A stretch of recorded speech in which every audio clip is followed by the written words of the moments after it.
KN. Hello mga master at mga lodi. Welcome back muli sa ating channel. Kwentong nobela, The Invincible. Tagalog translator, Andy Dors. Ika-34 na episode ng The Invincible. Hindi magagapi. Kabanata 331 hanggang 340. Tawag. I prick. I-click. I subscribe kwentong nobela, Kabanata 331. Muling nagpakita ang mga Deities Templar. Huminto ang mga paa ni Huang Xiaolong ilang metro ang layo mula sa highway. Isang kamay ang nakataas at isang malakas na puwersa ng pagsipsip ang bumunot kay Hiwei mula sa lupa. Sa malamig na pagtingin kay Hiwei, dahan-dahang inulit ni Huang Xiaolong, kalangitan sa kabila ng langit, kabundukan sa kabila ng kabundukan. Kanina, inutusan niya si Feng Yang na huminto ng kaunti, kaya hindi namatay si Hiwei. Ngunit muli, hindi siya malayo sa kamatayan. Mahinang nagpumigla si Hiwei na imulat ang kanyang mga mata habang siya ay nagpakawala ng mahinang ngiti, ang kanyang namamaos na boses ay tumunog, "Little brat, you're dead." Ang ating Wind God cult ay nasa ilalim ng Deities Templar. Kilala mo ba ang Deities Templar? Ang Deities Templar ay ang pinakamalakas na puwersa sa ating martial spirit world. Ang sirain ka at ang bawat miyembro ng iyong pamilya ay kasing simple ng pag-ihip ng alikabok. Ang Wind God cult ay isa sa mas mahinang dependent forces na nanet ni Deities Templar, at si Hiwei ay isang hindi gaanong kabuluhan na karakter. Sa makatuwid, wala siyang alam sa matinding alitan sa pagitan ni Huang Xiaolong at Deities Templar. Naisip ni Hiwei na walang ideya si Huang Xiaolong tungkol sa transcendent na pag-iral ng Deities Templar, kaya naman sinadya niyang pinalaki ang nakakatakot na puwersa nito sa huli. Natawa si Huang Xiaolong sa mga salita ni Hiwei, ngunit gayunpaman, hindi niya inaasahan na ang Wind God cult na ito ay isang branched out na bahagi ng Deities Templar. Oo, ang pagsira sa pamilya at angkan ko ay walang pinagkaiba sa pagbuga ng alikabok sa kanila.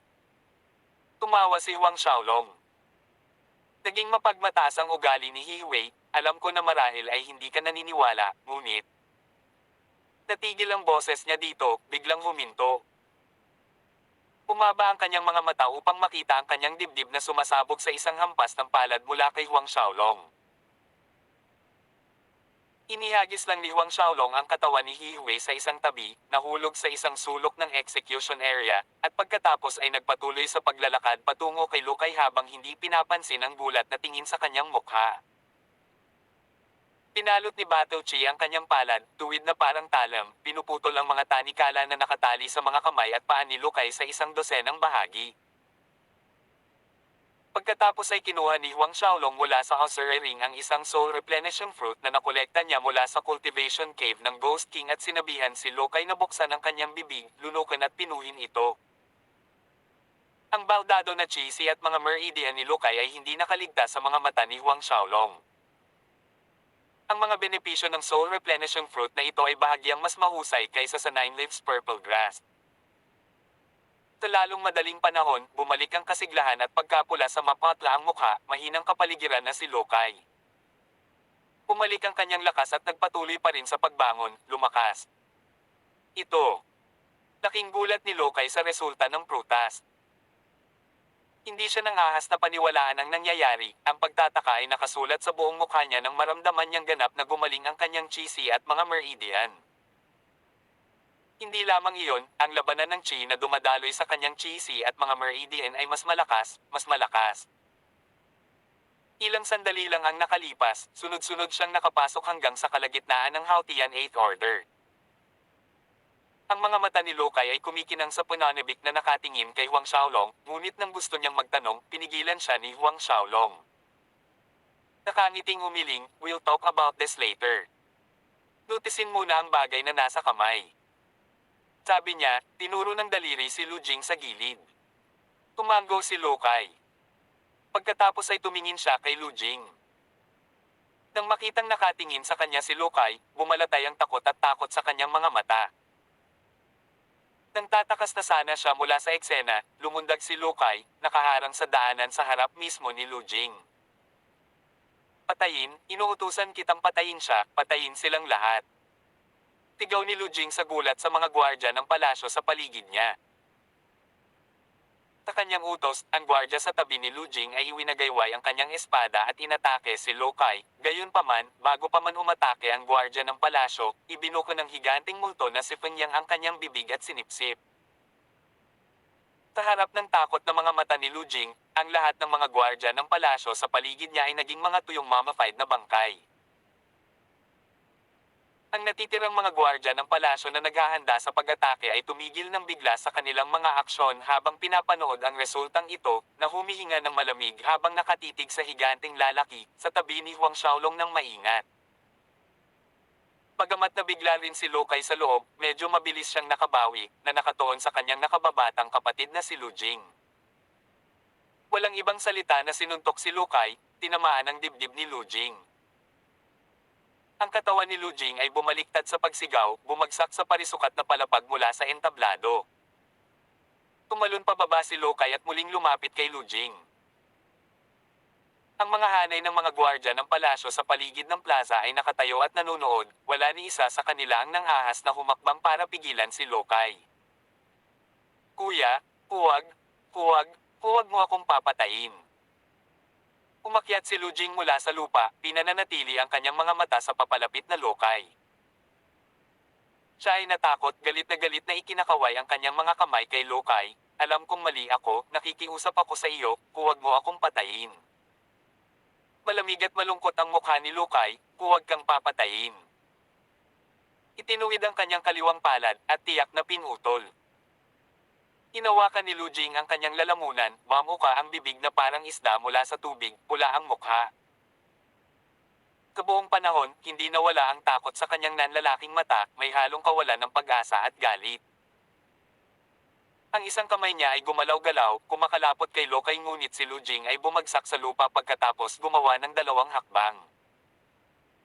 Ang kanyang katawan ay kumikibot minsan at magpakailanman ay nanatili pa rin mula ngayon. Malamig na sumulyap si Lo Kai sa kanyang katawan. Ang nakapalibot na mga gwardya ng palasyo, pati na rin ang mga karaniwang tao sa dekalayuan, ay tumahimik habang pinapanood ang bangkay ni Lu Jing. Ilang sandali pa, tumayo si Huang Xiaolong sa tabi ni Lo Kai, kamusta ka? Umiling si Lo Kai, huminga ng malalim na para bang lahat ng kanyang pasanin ay maaaring umalis sa kanya sa ganoong paraan, okay lang ako. Ngumiti si Huang Xiaolong, may inihanda akong pagkain at inumin sa delicious restaurant, pwede ba tayong uminom? Natigilan sandali si Lo Kai bago nagsiwalat ng ngiti, may slow moon wine ba? Matigas na tumango si Huang Xiaolong, may slow moon wine. May pagkain at alak, syempre kailangan ko nang umalis. Tumawa si Lo Kai. Pagkaraan ng ilang sandali, lahat ng mga gwardya ng palasyo na naroroon sa plaza ay nanood habang sina Huang Xiaolong at Lo Kai ay umalis sa mga hakbang sa paglilibang, walang sino man ang nangahas na tumutol o pigilan sila. Hindi nagtagal ay nakarating na silang tatlo sa delicious restaurant. Nang makita ng boss ng delicious restaurant si Huang Xiaolong na bumalik, kasama si Lo Kai sa tabi niya, nag-react siya na parang kahoy na manok na nakatayo sa lugar, natulala ng napakatagal bago niya naalala na lumuhod, binati si Lo Kai. Pagkatapos tumayo ng restaurant boss, si Huang Xiaolong ay nagtungo sa unang palapag habang nagtatanong, "Boss, ang mga pinggan, pinainit mo ba ito?" Bago umalis kanina si Huang Xiaolong, partikular niyang inutusan silang magpainit ng mga pinggan. Ang boss ng restaurant ay may awkward na ekspresyon sa kanyang mukha, hindi alam kung paano sasagutin si Huang Xiaolong dahil hindi siya naniniwala kahit isang segundo na may iligtas ni Huang Xiaolong si Lo Kai, lalo pang bumalik dito para kumain kung siya, ng ilan. Himala, nagtagumpay.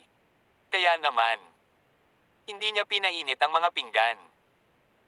Paanong hindi maintindihan ni Huang Xiaolong ang panunood ng interesanteng ekspresyon ng boss ng restaurant?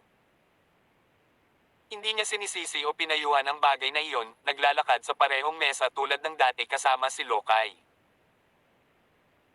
Bagamat hindi pinainit ng boss ng restaurant ang mga ulam ni Huang Xiaolong, hindi rin niya pinahintulutan ng iba na gamitin ang mesa o kunin ang mga pagkaing inihain. Pagkaupo, sa pagpihit ng kanyang kamay, isang maliit na apoy ng tunay na essence fire ang lumutang sa palad ni Huang Xiaolong. Sa isang mabilis na pagwala sa alak at mga pinggan, ang mga kulot na tipak ng singaw ay agad na pinupuno ang hangin ng nakakaakit na halimuyak. Natigilan ang boss ng restaurant. Nag-alinlangan siya bago nagsalita, "Young Noble Huang, Prince Lukay, baka makarating dito ang mga humahabol na gwardya, hindi ba dapat?" Para sa kanya, dahil nagtagumpay si Huang Xiaolong sa pagliligtas kay Prinsipe Lukay, siya at si Prinsipe Lukay ay dapat tumakas na malayo sa Luotong Royal City sa lalong madaling panahon, mas mabuti. Gayunpaman, ang dalawang taong ito ay nasa mood na umupo lamang dito, umiinom ng alak at tinatangkilik ang karne. Mamaya, kapag hinabol sila ng Wind God Cult at ng mga gwardya ng palasyo, ano ang gagawin nila? Parehong tumawa sina Huang Xiaolong at Lokay ng marinig iyon, na nagparamdam sa boss ng restaurant na naliligaw at naguguluhan. Tumigil sa pagtawa si Huang Xiaolong at sinabing, "Bueno, boss, bumaba ka muna, tatawagan ka namin kung may kailangan kami." Nang makita ito, ang boss ng restaurant ay hindi na nangahas na talakayin ang paksa. Sumaludo ng may paggalang, siya ay nagdahilan. "Halika, uminom tayo." Habang pinagmamasdan ng boss ng restaurant na mawala sa kanyang paningin, itinaas ni Huang Xiaolong ang kanyang tasa at ikinawit ito sa tasa ni Lokay. Hindi na kailangang sabihin, ang slow moon wine ay muling pinainit gamit ang totoong essence fire ay mas masarap kaysa karaniwan. Ang alak ay makinis sa lalamunan, na may isang pahiwatig ng init pagkatapos ng unang yelo, nakalalasing sa kaluluwa. Ang pagtawag dito ay ambrosia ng mga Diyos ay angkop. Ngunit sa mundong ito, malamang na si Huang Xiaolong lang ang may sapat na pambabastos upang gumamit ng tunay na essence fire para magpainit muli ng mga pinggan at alak. Tiricit asterisk S. Habang sina Huang Xiaolong at Lokay ay nagsasaya sa pagkain at alak sa delicious restaurant, 100 milya sa labas ng Luotong Royal City, sa isang maliit na bulubundukin, ay nakatayo ang mga istrukture ng ilang palasyo. Ang mga palasyong ito ang pangunahing punong tanggapan ng Wind God Cult na itinayo sa Luotong Kingdom. Sa oras na ito, ang pinuno ng Wind God Cult ay nakatayo sa ibaba ng dais sa isang magalang na paraan, samantalang sa pangunahing upuan sa bulwagan ay nakaupo ang isang binata na nakasuot ng puting damit na may yelong asol na mga mata. May halatang golden runic pattern sa kanyang noo. Ang binatang ito ay ang mismong tao na nagdala kay Lilo sa Duanren Imperial City kasama si Li Molan, ang Aobezo ng Deities Templar. Sa oras na iyon ilang taon na ang nakalipas, ipinakita ni Aobezo ang kanyang kapangyarihan sa Saint Realm at nasugatan si Huang Xiaolong gamit ito. Tawag. I-prick. I-click. I-subscribe kwentong nobela. Hindi magagapi. Tagalog Translator, Andy Dors Kabanata 332. Kahit binigyan ng pakpak, hindi makakatakas. Umupo si Aobezo sa upuan ng trono sa bulwagan, ang kanyang mga daliri ay hinahaplos ang mga esmeralda na nagdedekorasyon sa mga gilid. Ang kapaligiran sa malaking bulwagan ay lumakas. Ibinaba ni Fan Yiming ang kanyang ulo, hindi nang ahas na huminga ng malakas. Wala pang balita mula sa panig ng kaharian ng Luotong. Ilang sandali pa, sa wakas ay nagsalita si Aobezo, binasag ng kanyang maringal na tono ang nakalulungkot na katahimikan. Nanginginig si Fan Yiming, ngunit mabilis siyang humakbang para sumagot, sa pagsagot kay Elder Ao, malamang na walang mangyayaring hindi inaasahang aksidente. Ipinadala ko ang aking pinakamatandang disipulo na si Hiwei upang pangasiwaan ang bagay, sa oras na ito, na dapat ay pinugutan na ng ulo si Lokay. Sa pagkamatay ni Lokay at sa pag-akyat ni Lu Jing sa trono, maayos nating makokontrol ang Luotong Kingdom. Si Aobezo ay mapagpakumbaba na tumingin kay Fan Yiming mula sa itaas ng upuan ng trono, tinutuya sa malambot na salita, "Sana ay tulad ng sinabi mo. Maglingkod ng mabuti, at gagantimpalaan ka ng mga Deities Templar ng makatarungan." Pinawa ni Joy ang mukha ni Fan Yiming at lumuhad siya habang nakayuko, ang hamak na ito ay nagpapasalamat kay Elder Ao. Sa oras na ito, mula sa labas ng malaking bulwagan, isang Wind God Cult Elder ang sumugod sa bulwagan sa naguguluhan na paraan. Umunat ang mga kilay ni Aobezo dahil sa kawalan ng kasiyahan, "Ano iyon?" Napaluhod ang elder na iyon at nagulat na may nanginginig na boses, naguulat kay Elder Au, pinuno, luho may sakuna sa panig ng kaharian ng luotong. Sakuna. Ang sakuna ay maaaring tumukoy lamang sa pagkamatay ni Lukay, maliban kung anong nangyari? Nag-aalalang tanong ni Fan Yiming. May nagligtas kay Lukay, at nag-alinlangan ang elder. At ano? Putol ni Fan Yiming. At patay na si elder. Ang elder na iyon ay hindi nang ahas na itago ang katotohanan. Ano? Hindi maganda ang hitsura ni Fan Yiming, tiwala siya sa lakas ng kanyang panganay na disipulong si He Wei, isang pick-plate Siantian Second Order. Sa kanyang pagkakaalam, walang Siantian Third Order expert ang umiral sa Luotong Kingdom, ngunit ang kanyang disipulo ay pinatay. Paano si Lu Jing? Pinindot ni Fan Yiming. Napatay din si Lu Jing. Ang Wind God Cult Elder na iyon ay nagulat ng katotohanan ng buong katapatan. Gayunpaman, ang kanyang sagot ay ginawang mas malabo ang mukha ni Fan Yiming kaysa sa maputik na tubig. Si Aobezo ay nanatiling nakaupo sa trono ng bulwagan at hindi nagalit kahit na matapos makinig sa ulat ng Wind God Cult Elder. Sa halip, mahinang tumawa si Aobezo, kawili-wili, may mga tao talaga na naglalakas loob na kalabanan ng aking Deities Templar. Interesting. Bagamat mukhang kalmado si Aobezo sa ibabaw, si Fan Yiming ay agad na lumuhad sa kanyang mga tuhod, paulit-ulit na yumuko, Elder Au, ang nasasakupan na ito ay walang kakayahan, karapat-dapat sa 1,000 kamatayan. Tama na, tumayo ka na. Sabi ni Aobezo. Nagpasalamat si Fan Yiming at ang Elder bago naglakas loob na tumayo. Ilang tao ang nakibahagi sa pagliligtas kay Lukay. Tinanong ni Aobezo ang Wind Cult Elder na iyon. Ang Wind God Cult Elder ay nagmamadaling sumagot, 2 tao iyon. Ang isa ay isang binata, ang isa ay isang higanting 4 na metro ang taas, tila ang binata ay tinatawag na Huang Xiaolong, at ang higanting lalaki na iyon ay malamang na ang kanyang bodyguard. Ano? Huang Xiaolong. Si Aobezo ay nagpakita ng pagkagulat sa kanyang mukha, sigurado ka bang siya ay tinatawag na Huang Xiaolong? Tama iyan, Elder Au. Noong iniligtas ng binatang iyon si Lukay, nakilala siya ng mga karaniwang tao sa paligid ng plaza, na sinasabing ang binata ay ang pinakadakilang talento ng Luotong Kingdom, lumahok sa Duanren Imperial City Battle at nanalo sa unang pwesto noong taong iyon. Magalang na sagot ng matanda. Nang marinig ang paliwanag ng elder, si Aobezo ay lubos na nakatitiyak na ito ay walang iba kundi si Huang Xiaolong, kaya napatawa siya sa tuwa. Tumayo siya habang tumatawa, Huang Xiaolong Huang Xiaolong, totoo, nagkikita ang mga kalaban sa isang makitid na daan, hindi ko talaga inaasahan na lilito ka rito. Sa hanay ng mga Deities Templar, si Huang Xiaolong ay binyansagang makasalanan. Ang sinumang lumaban sa Deities Templar ay ililista bilang mga makasalanan, at sa Deities Templar Sinners List, si Huang Xiaolong ay maaaring hindi mauna sa ranggo, ngunit tiyak na siya ay nasa top 10. Kung madakip niya si Huang Xiaolong at maibalik siya sa Deities Templar, siya ay mabibigyan ng malaking gantimpala. Siyempre, pareho ang gantimpala kung ibabalik niya ang bangkay ni Huang Xiaolong. Elder Au, ang Huang Xiaolong na iyon ay. Lumapit si Fan Yiming, nakipagsapalaran ng may pag-iingat. Umiti si Aobezo, baho lang ng isang binata.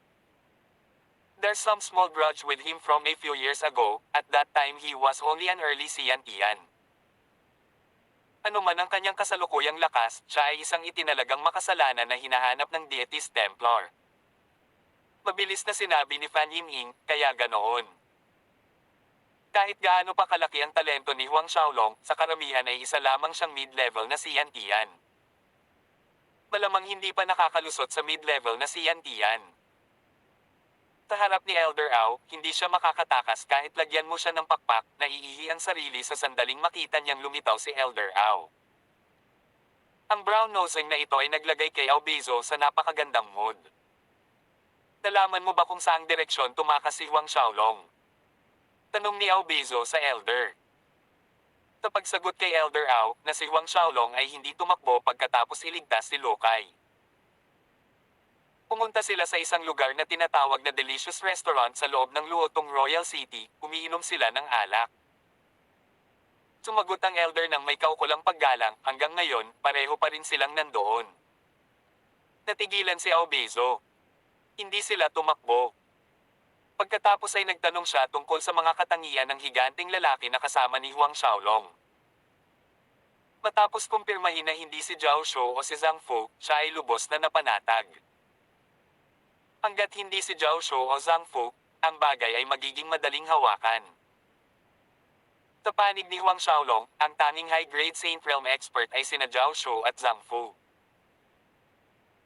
Samantalang ang mga sari-saring tao tulad ni Yuming, Hao Tian, Fei Hao, at kung ano-ano pa, ang pag-aalaga sa kanila ay isang bagay lamang ng pag-snap ng kanyang mga daliri. Huang Xiaolong, gusto kong makita kung paano ka makakatakas sa mga kamay ko sa pagkakataong ito. Malamig na deklara ni Aubezo. Tumalikod siya para turuan si Fan Yiming, i-order daw ng lockdown ng buong Luotong Royal City, sumama ka sa akin. Oo, Kuya Au. Hindi na nagpatagal pa, si Aubezo ay lumipad palabas ng malaking bulwagan, pinangunahan si Fan Yiming at ilang iba pa sa direksyon ng Luotong Royal City. Sa bilis ng Saint Realm ng Aubezo, ang isang dangli ay kalahati lang ng oras ng pagsusunog ng incense stick. Hindi nagtagal, nakita ni Aubezo ang Luotong Royal City sa kanyang harapan. Habang pinagmamasdan ng mga instruktor ng lungsod na palaki ng papalapit, kumikinang sa kanyang mga mata ang pananabik. Isa na siyang mid-first order Saint Realm. Sa pagkakataong ito, kung madakip niyang buhay si Huang Xiaolong at maibalik siya sa punong tanggapan ng Deities Templar, na may gantimpala mula sa Temple Preceptor ay tiyak na makaka-advance siya sa late First Order Saint Realm sa pinakamaikling panahon. Habang pinaliit ni Aubezo at ng kanyang grupo ang distansya sa Luotong Royal City, sina Huang Xiaolong at Lokay ay patuloy pa rin sa pag-clink ng mga tasa sa Delicious Restaurant. Ilang taon na ang lumipas mula nang huli silang magkita, tiyak na marami ang mga salita. Ang pakikipag-usap tungkol sa Cosmic Star Academy at ang mga araw na ginugol nila doon, bawat isa ay bumantong hininga ng may nostalgia. Nang dumating ang paksa sa taon ng kompetisyon sa taon ng Academy, tumawa si Lokay, ikaw bata, hindi mo ba dapat hinayaang saktan kita ng isang beses o dalawang beses sa mga taon na iyon? Sa mga taong iyon, sa tuwing nakikilala ni Huang Xiaolong si Lokay sa entablado, halos hindi siya nagpakita ng anumang awa. Natawa rin si Huang Xiaolong, hindi ako pwedeng mandaya. Sa pagsasalita tungkol dito, naalala ni Huang Xiaolong ang isang tao, ang Jiang Teng na iyon, kumusta na siya ngayon? Si Jiang Teng ay kaklase ni Huang Xiaolong sa kanyang unang taon, siya rin ang nag-iisang estudyante na may napakahusay na talento sa martial spirit bukod kay Huang Xiaolong. Nagbigay ng mataas na pagpapahalaga sa kanya sina Principal Sun Zhang at Vice Principal Xiong Chu. Ngayon, si Jiang Teng ay isa na sa kalagitnaan ng ikasyam na utos. Sabi ni Lokay. Ang Ninth Order na tinutukoy ni Lokay ay, syempre, sa kalagitnaan ng Hao Tian Ninth Order. Tumango si Huang Xiaolong. Si Jiang Teng ay parehong disipulo ni Sun Zhang at Xiong Chu nang magkasabay, kasama ang kanyang grade 11 na napakahusay na talento sa martial spirit at ang patnubay ng dalawang elder, hindi nakakapagtakang magkaroon ng ganitong tagumpay si Jiang Teng. Sa pagbanggit kay Jiang Teng, hindi napigilan ni Lokay na magtanong, Brother, sabihin mo sa akin ng tapat, ano ang lakas mo ngayon? Nagkaroon siya ng makating kuryosidad tungkol sa lakas ni Huang Xiaolong. Tawag. I prick. I-click. I subscribe kwentong nobela. Hindi magagapi. Tagalog Translator, Andy Dors Kabanata 333. Magagawang makipagtalo sa akin. Si Huang Xiaolong ay nagpakita ng isang mahinang ngiti nang marinig si Lokay na nagtatanong tungkol sa kanyang kasalukuyang lakas, sa iyong palagay, ano ang aking kasalukuyang lakas? Taglit na natahimik si Lokay, pagkatapos ay nagsabi, ikaw na munting the asterisk starred ay hindi mahuhusgahan gamit ang normal na logika. Noong taong iyon noong lumahok ka sa Duanren Imperial City Battle, katatapos mo lang makapasok sa Xiantian Realm, sa ngayon, malamang na umabant ka na hanggang Xiantian Fourth Order, di ba? Pinaikit ni Lokay ang kanyang mga mata habang nakatitig sa mukha ni Huang Xiaolong para sa kanyang reaksyon. Tiyan-tiyan ikaapat na utos. Iniisip kung ano ang kinakatawan ng isang Tiyan-tiyan Fourth Order, hindi maiwasan ni Lokay na manginig ng palihim. Tiyan-tiyan Fourth Order, isang mid-level na Tiyan-tiyan realm, walang sinuman sa buong Luotong Kingdom ang makakalaban ng ganoong uri ng lakas. Kalimutan ng Luotong Kingdom, kahit ilang kalapit na kaharian ay walang Tiyan-tiyan Fourth Order expert. Ilang taon si Huang Xiaolong? Hindi hihigit sa 23, tama ba? Pinagmamasdan si Lokay na nakatitig sa kanya ng dilatang mata, si Huang Xiaolong ay humiling ng kaunti nang walang magawa. Ang tugon ni Huang Xiaolong ay nabigla kay Lokay, at pagkatapos ay nakahinga siya ng maluwag, ngumisi, tingnan mo, hindi ba sabi ko, kahit gaano kakalaki ng halimaw na henyo, paano ka makakalusot sa mid-level na Tiyan-tiyan ng napakabilis. Hindi nakaimik si Huang Xiaolong sa kanyang kaibigan. So, isa ka na bang pick-late Tiyan-tiyan Third Order ngayon? Walang humpay si Lokay. Tuktok-late Tiyan-tiyan Third Order. Mapait na ngumiti si Huang Xiaolong, umiling. Nang makita ito, nagpatuloy si Lokay, late Tiyan-tiyan Third Order. Muling umiling si Huang Xiaolong. Tikmid Tiyan-tiyan Third Order. Tinubukan muli ni Lokay. Nakatanggap siya ng parehong tugon mula kay Huang Xiaolong.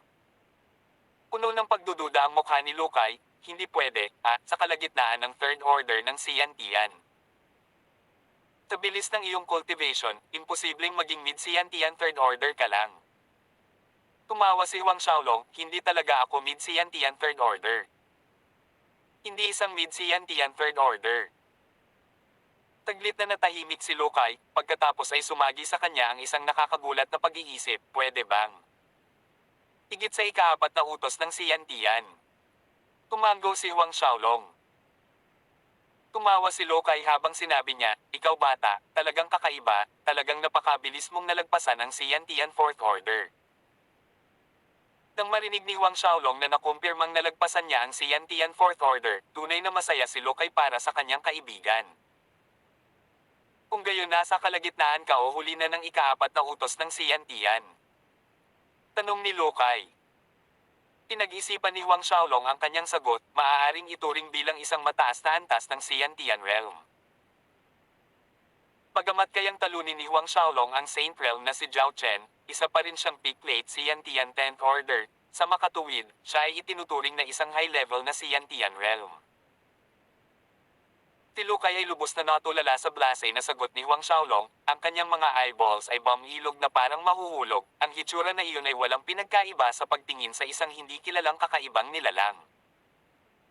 Maaari bang ituring bilang mataas na antas ng Tiyan-tiyan realm?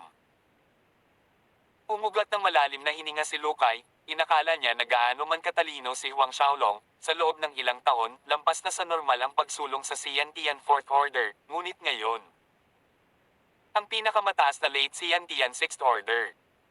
Tinubukan ni Lokay. Naisip ni Lokay na ang maaaring ituring na ni Huang Xiaolong ay nangangahulugan na hindi siya nakapasok sa Tiyan-tiyan 7th Order, ngunit malapit nang makapasok sa Tiyan-tiyan 7th Order.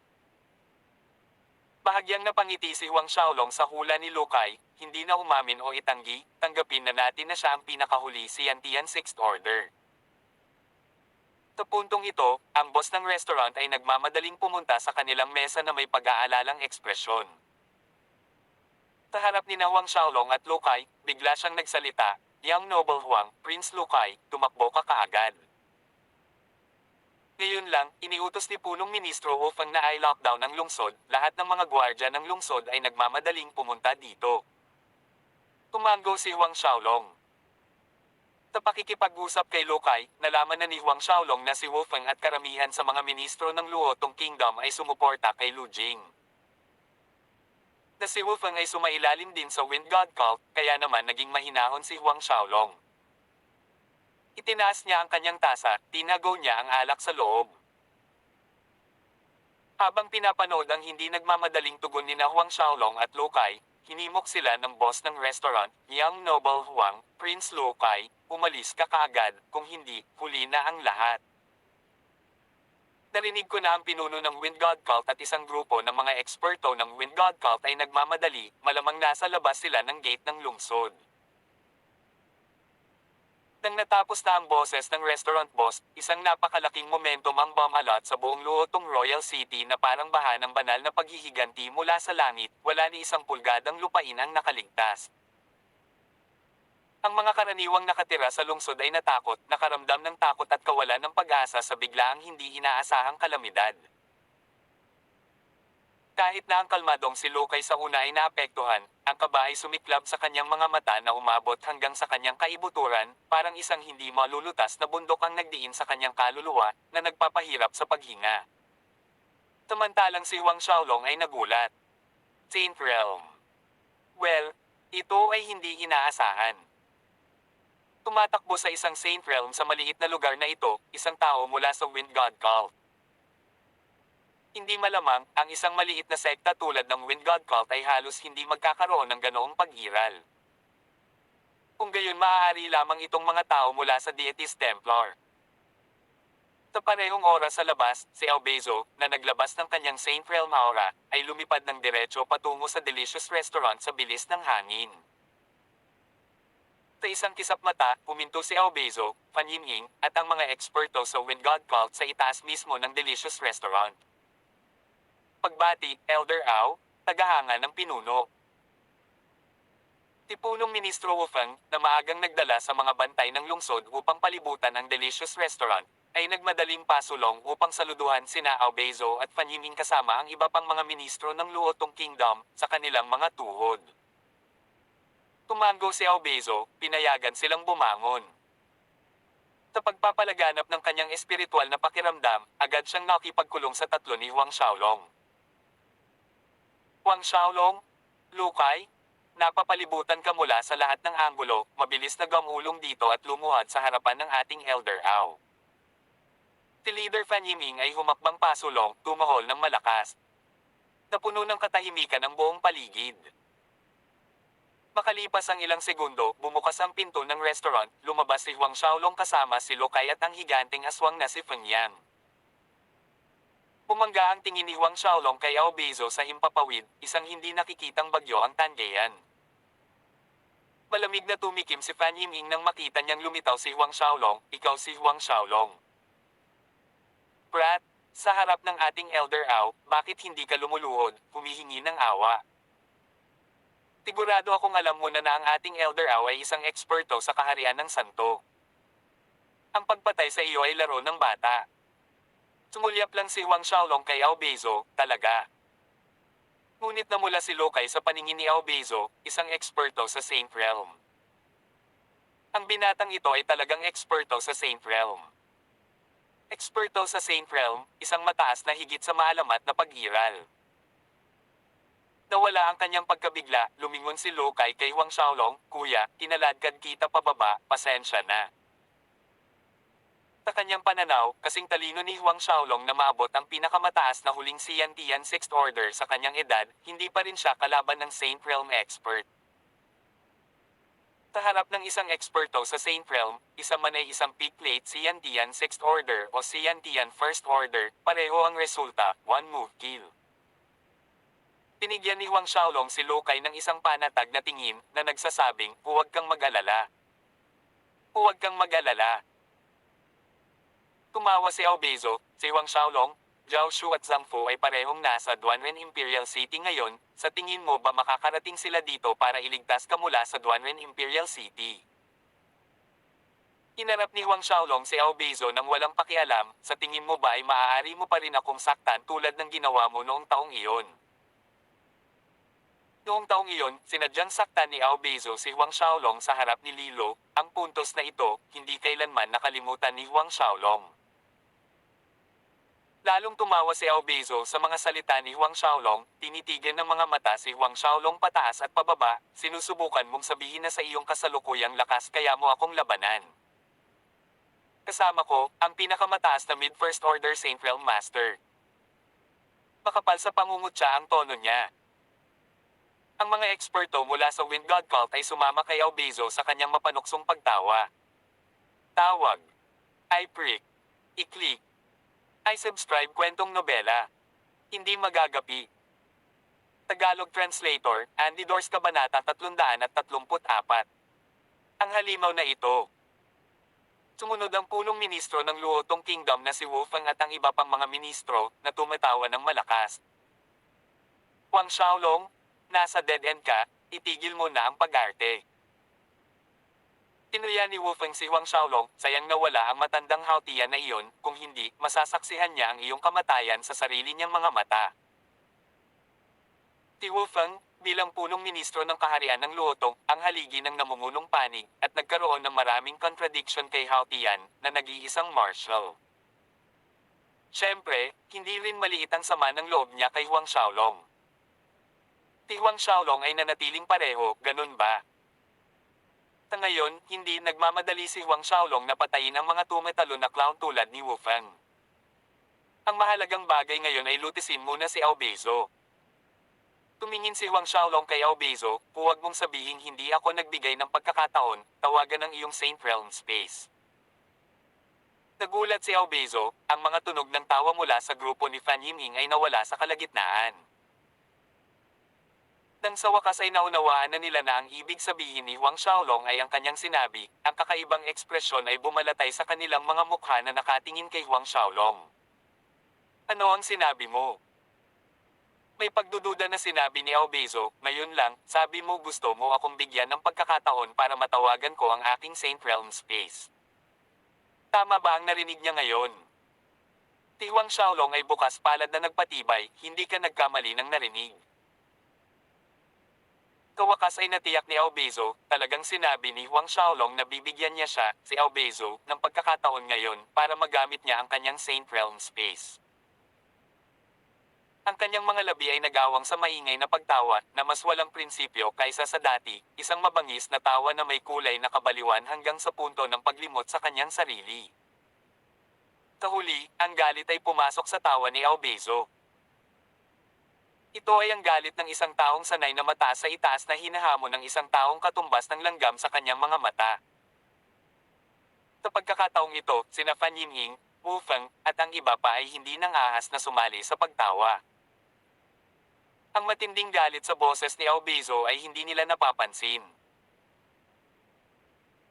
Malamig na tinitigan ni Aobezo si Huang Xiaolong, orihinal, plano kong hulihin ka ng buhay at ibalik ka sa Deities Templar, kung saan maaaring hatulan ng Temple Preceptor ang iyong mga kasalanan at kaparusahan, nahahayaan kang mabuhay pa ng ilang araw.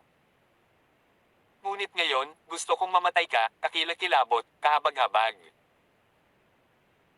Ngunit, si Huang Xiaolong ang gumawa ng unang hakbang sa halip, bago ang huling salita ay binigkas mula sa mga labi ni Aobezo, si Huang Xiaolong ay naglakbay ng maikling distansya sa pagitan nila. Isang suntok ng Great Void Divine Fist ang bumaril ng buong lakas, diretso sa dibdib ni Aobezo. Nang maramdaman na ang lakas ni Huang Xiaolong ay hindi kasing mahina at hindi gaanong kababayaan gaya ng inaakala niya, tumindi ang mukha ni Aobezo. Gayunpaman, ang Great Void Divine Fist ni Huang Xiaolong ay tumama sa kanyang dibdib. Isang masigasig na puwersa ang dumaan sa dibdib ni Aobezo. Ang masakit na sakit ay napasigaw siya nang hindi sinasadya habang ang kanyang buong katawan ay baligtad, lumilipad pabalik at bumagsak sa mga tindahan sa kabilang bahagi ng kalye. Ang hilera ng mga tindahan sa tapat ng kalye ay gumuho na nagbaon sa Aobezo sa ilalim. Ang mga alabok na ulap ay sumabog sa hangin. Namatay sa isang iglap ang anumang ingay sa paligid. Maliban sa hangin na tila lumakas. Halos manampas si Fan Yiming at ang iba pa na naririnig nila ang hanging umaalulong sa kanilang mga tainga. Lahat ng naruroon ay blanko ang tingin sa kabilang bahagi ng kalye, kung saan inilibing si Aobezo sa ilalim ng mga gumuhong gusali. Sa pagitan ng graba at mga gaps ng kahoy, kitang-kitang dumaikit ang puwete ni Aobezo. Bukod sa kanyang asno, nagawa nilang makita ang kanyang kaliwang binti. Ang natitirang bahagi ng kanyang katawan ay natatakpan sa paningin. Nakatayo sa likod ni Huang Xiaolong, si Lucai, na patay na nag-aalala kanina, ay nakatitig na ngayon sa bibig na nakanganga, kasing laki ng kanyang bibig, kay Huang Xiaolong. Hindi ba't sinabi lang sa kanya ng batang ito na maaari lamang siyang ituring na isang high-level na siyantian? Ang isang tao na maaaring ituring na isang mataas na antas na siyantian ay talagang nagpadala ng isang eksperto sa Saint Realm na lumipad na may isang suntok. Iyon ay isang Saint Realm expert, isang maalamat na pag-iral. Bawat paghinga ni Lokay ay parang hindi sapat. Pumasok si Huang Xiaolong sa Xiantian noong taon na lumahok siya sa Duaren Imperial City Battle, ilang taon na ba iyon? Maaari na siyang magpadala ng isang Saint Realm expert na lumilipad. Bilang pagbibilang ngayong taon, si Huang Xiaolong ay 23 taong gulang lamang. Ito. Nabigo si Lokay na ilarawan ng pagkabigla, pagtataka, at lahat ng iba pang nararamdaman niya sa sandaling ito. Ang freak. Super halimaw. Ito ang pinakamagandang nagawa ni Lokay na naglalarawan kay Huang Xiaolong. Hindi pinansin ni Huang Xiaolong ang gulat ng mga tao sa paligid niya, ngunit tumingin lamang kay Aobezo. Kung tutusin, sinabi niya na bibigyan niya siya ng pagkakataon. Sa puntong ito, lumipat si Aobezo sa ilalim ng mga labi ng gusali. Isang nakakatakot na aura ang lumabas mula sa kanyang katawan, ang grabo at mga piraso ng kahoy sa itaas niya ay sumabog sa hangin. Ang balabal ni Aobezo ay kumikislap ng husto sa kawalan ng hangin. Tumingin siya kay Huang Xiaolong, ang mga mata ay iskarlate na may intensyong pumatay na umaangat sa langit. Kahihiyan. Para sa kanya ito ay isang kahihiyan na hindi mapapatawad. Huang Xiaolong, mamatay kayo. Puting kulay na apoy ang sumunog sa paligid ng Aobezo, ang kanyang momentum ay patuloy na tumaas ng mas mataas. Kumalat ang kanyang mga daliri, agad na nilock ang espasyo sa paligid ni Huang Xiaolong. Pagmamanipula ng espasyo. Kasabay nito, ang kamao ni Aobezo ay nakatutok sa dibdib ni Huang Xiaolong. Gusto niyang pasabugin si Huang Xiaolong hanggang mamatay sa isang suntok para mahugasan ang kahihiyan ngayon lang. Nang malapit ng tamaan ng kamao ni Aobezo ang target nito, isang gintong bundok ang kumikinang ng maliwanag at makinang. Sa pag-iling, nabasag nito ang space lock na inilagay ng kabilang panig sa paligid ni Huang Xiaolong. Pagkatapos, ang kanyang katawan ay lumiko sa gilid at ang kamao ni Aobezo ay dumaan sa kanya, wala pang 1 pulgada mula sa katawan ni Huang Xiaolong. Natigilan si Aobezo, ang kanyang pag-atake ay dumapo sa walang laman na hangin. Ngunit napakabilis, ang kanyang mukha ay pumipihit, isang alulong ang lumabas sa kanyang lalamunan, ang kanyang likod ay nakayuko pasulong na parang lutong hipon. Matapos iwasan ang pag-atake ni Aobezo, pumarap si Huang Xiaolong ng isang malakas na suntok sa tiyan ni Aobezo. Isang malakas na panginginig lamang ang naramdaman ni Aobezo, at ang kanyang mga bitoka ay nabasag sa hindi mabilang na mga piraso ni Huang Xiaolong, at pinalipad muli na bumagsak sa isa pang hanay ng mga tindahan. Ilang daang metro sa likod, siya ay inilibing sa ilalim ng mas malaking tumpok ng mga durog na bato at mga sirang kahoy. Sa pagkakataong ito, hindi na nila makita ang puwete ni Aobezo. Siya ay ganap na inilibing sa ilalim. Si Fan Yiming, Wu Feng, Lokay, at lahat ng iba ay tulalang nanood. Kung maaari nilang ay dahilan na ang unang pagkakataon ay dahil si Huang Xiaolong ay gumawa ng isang palihim na pag-atake, kung gayon paano ang oras na ito? Parang lumakas ang hangin. Naramdaman ng grupo ni na Fan Yiming at Wu Feng na ang panahon ngayon ay maaraw at maliwanag ilang sandali lang, ngunit kahit papaano, tila malupit at malupit ang araw sa sandaling ito. Ang mga titig na tiningnan nila kay Huang Xiaolong ay puno ng sindik, matinding, walang hangganang takot. Ngunit walang nangahas na tumakbo, walang nangahas, na pagtanto na nila, hindi nila malalampasan si Huang Xiaolong. Kaya, ang lahat ng kanilang pag-asa ay nakapin kay Aobezo. Habang pinagmamasdan ang bante ng mga durog na bato, nanunuya si Huang Xiaolong, itong Aobezo ay nabigong husgahan ng malinaw ang sitwasyon kanina. Talaga bang naisip niya na siya rin ang Huang Xiaolong na madali niyang naiipit gamit ang kanyang mga daliri? Kung ipatawag ni Aobezo ang kanyang martial spirit at Saint Space Realm, hindi siya mahuhulog sa kahunos-lunos na puntong ito ng napakabilis. Ang kasalukuyang lakas ni Huang Xiaolong ay mas malakas kaysa noong pumasok siya sa cultivation cave ng Ghost King. Sa pagkakataong iyon, hindi nakayanan ni Zhao Chen ang buong lakas na suntok ni Huang Xiaolong, hindi na binanggit ngayon. Aobezo. Maya-maya, lumabas si Aobezo mula sa ilalim ng mga guho, dahan-dahang tumayo. May lumabas na dugong wo sa kanyang bibig. Dahil sa kanyang sugat sa tiyan, hindi siya makatayo ng tuwid sa ngayon. Hindi naman nabigla si Huang Xiaolong nang makitang muling tumayo si Ao Beizo. Ang pisikal na depensa ng isang Saint Realm expert ay matigas, nagtataglay ng malakas na sigla, hindi sila mamamatay ng ganoon kadali kahit na ang lahat ng kanilang panloob na organo ay nabasag. Sa makatuwid, hindi inaasahan ni Huang Xiaolong na madaling papatayin si Ao Beizo. Tumayo ulit si Ao Beizo. Bagamat namumula pa rin ang kanyang mga mata sa galit, ang mga pagkatalo na kinain niya sa huling 2 beses ay tuluyang naalis ang kanyang ulo. Ngayon, hindi siya nagmamadaling salakayin si Huang Xiaolong. Munting tuta Huang, magaling, napakagaling.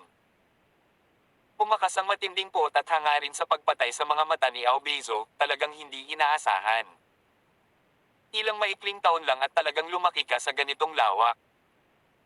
Sa maikling ilang taon, ang lakas ni Huang Xiaolong ay talagang tumaas sa antas na ito. Lumikha ito ng matinding takot sa kanya. Kasabay nito, mahigpit nitong pinatibay ang kanyang determinasyon na patayin si Huang Xiaolong. Kung hindi, sa loob ng 100 taon, ang Deities Templar ay malamang na mawawasak sa ilalim ng kamay ni Huang Xiaolong. Tawag. I-prick. I-click. I-subscribe kwentong nobela. Hindi magagapi. Tagalog Translator, Andy Dors Kabanata 335. Ang banal na dalaga ng mga Diyos-Diyosan Templar. Napangiti si Huang Xiaolong habang nakatingin kay Ao Beizo, nakalipas ang ilang taon, parang huminto ang iyong lakas, nang walang anumang pagbabago. Ako ay labis na nadismaya. Ang ekspresyon ni Ao Beizo ay naging pangit sa mga panunuya ni Huang Xiaolong. Bagamat alam na sa pangkalahatan ay mahirap para sa isang eksperto sa Saint Realm na pahusayin ang kanilang lakas at pambihirang tagumpay, ilang dekada pa nga ay isang normal na tagal ng panahon. Gayunpaman, ang mga salita ni Huang Xiaolong ay tumagos ng malalim sa puso ni Ao Beizo, na mas matalas kaysa sa mga espada o kutsilyo. Tumangala siya kay Huang Xiaolong, aaminin ko na napakalakas mo ngayon, ngunit, sa palagay mo kaya mo talagang kalabanan ang isang eksperto sa Saint Realm gaya mo ngayon, ang pinakamataas na late Xiantian 10th Order. Sa puntong ito, natukoy ni Ao Beizo na si Huang Xiaolong ay hindi pa nakakapasok sa Saint Realm. Sa makatuwid, hindi pa rin niya masyadong inilagay si Huang Xiaolong sa kanyang mga mata, sa kabila ng magkasunod na nasugatan sa nakaraang 2 pag-atake. Bago ang isang dalubhasa sa kaharian ng santo, kahit na ito ay isang kalahating santo, iisa lang ang resulta, kamatayan. Ano pa, isang pick na late Xiantian 10th Order. Tumanggi siyang maniwala na kayang sirain ni Huang Xiaolong ang walang hanggang bates, na ito na umiral mula noong sinaunang panahon. Kasunod nito, hindi na pinigilan ni Ao Beizo ang kanyang lakas, inilabas ang kanyang buong momentum. Sa itaas ng kanyang ulo, lumitaw ang isang agila, puti na parang purong nyebe, na may malalakas na pakpak na tila umaabot ng milya-milya, ang matutulis na mga kuko sa kanyang mga binti ay tila nababalutan ng puting pilak, kumikinang ng matalim at mapanganib sa sikat ng araw. Ang martial spirit ni Ao Beizo, Snow Eagle. Nagbago ang kaluluwa ni Ao Beizo sa sandaling lumitaw ang kanyang martial spirit. Habang ginagawa niya iyon, isang layer ng makapal na kumikinang na puting baluti ang tumakip sa kanya mula ulo hanggang paa, maging ang kanyang asul na iris ay naging purong puti. Ang mga kuko sa kanyang mga daliri ay humahaba, na tinutulad ang puting pilak na talas ng Snow Eagle. Ang momentum ng isang kaharian ng santo ay umakyat sa langit, napakalaki tulad ng isang bombo Genesis. Dahil sa kakilakilabot na kapaligirang ito, ang lahat ng mga karaniwang tao ng Luotong Royal City ay lumuhad sa kanilang mga mata sa pagdarasal, nanginginig, lubos na takot sa kanilang mga mata. Sa kanyang susunod na paglipat, tinawag ni Ao Beizo ang kanyang Saint Realm Space, ang hitsura nito ay naiiba sa Saint Realm Space ni Zhao Chen. Ang kalawakan ng Saint Realm ni Zhao Chen ay naganyong asul na apoy na dagat, samantalang ang kay Ao Beizo ay puti ng nyebe. Sa kalapitan ng kalawakan ng Saint Realm, ang mga kumikinang na snowflake ay mahinang bumabagsak. Sa oras na ito, si Fan Yiming at ang iba ay naka-atras ng malayo sa kaligtasan, ang kanilang mga titig ay may takot, at nag-aapoy na pagpipitagan na nakatitig kay Ao Beizo. Ang napakalakas na lakas ng isang eksperto sa kaharian ng santo. Nang ipatawag ni Aobaoizo ang kanyang martial spirit, nagbago ang kaluluwa at inihanda ang kanyang Saint Realm space. Si Huang Xiaolong ay hindi na natiling walang ginagawa na naging Azure Physique. Ipinatawag din niya ang kanyang martial spirits, parehong itim na dragon at asul na dragon ang lumitaw sa itaas niya, nagpapabago ng kaluluwa kasama ang kambal na dragon ng mga martial spirit sa harap ng gulat na mga mata ng lahat ng naroroon. Ang malakas na kapaligiran ng mga sinaunang dragon ay nagmula sa katawan ni Huang Xiaolong, na bumabaha sa lugar, na nagpapakita ng mga palatandaan ng pagsugpo sa momentum ng Saint Realm ng Aobaoizo. Falling Sun Almighty Feast.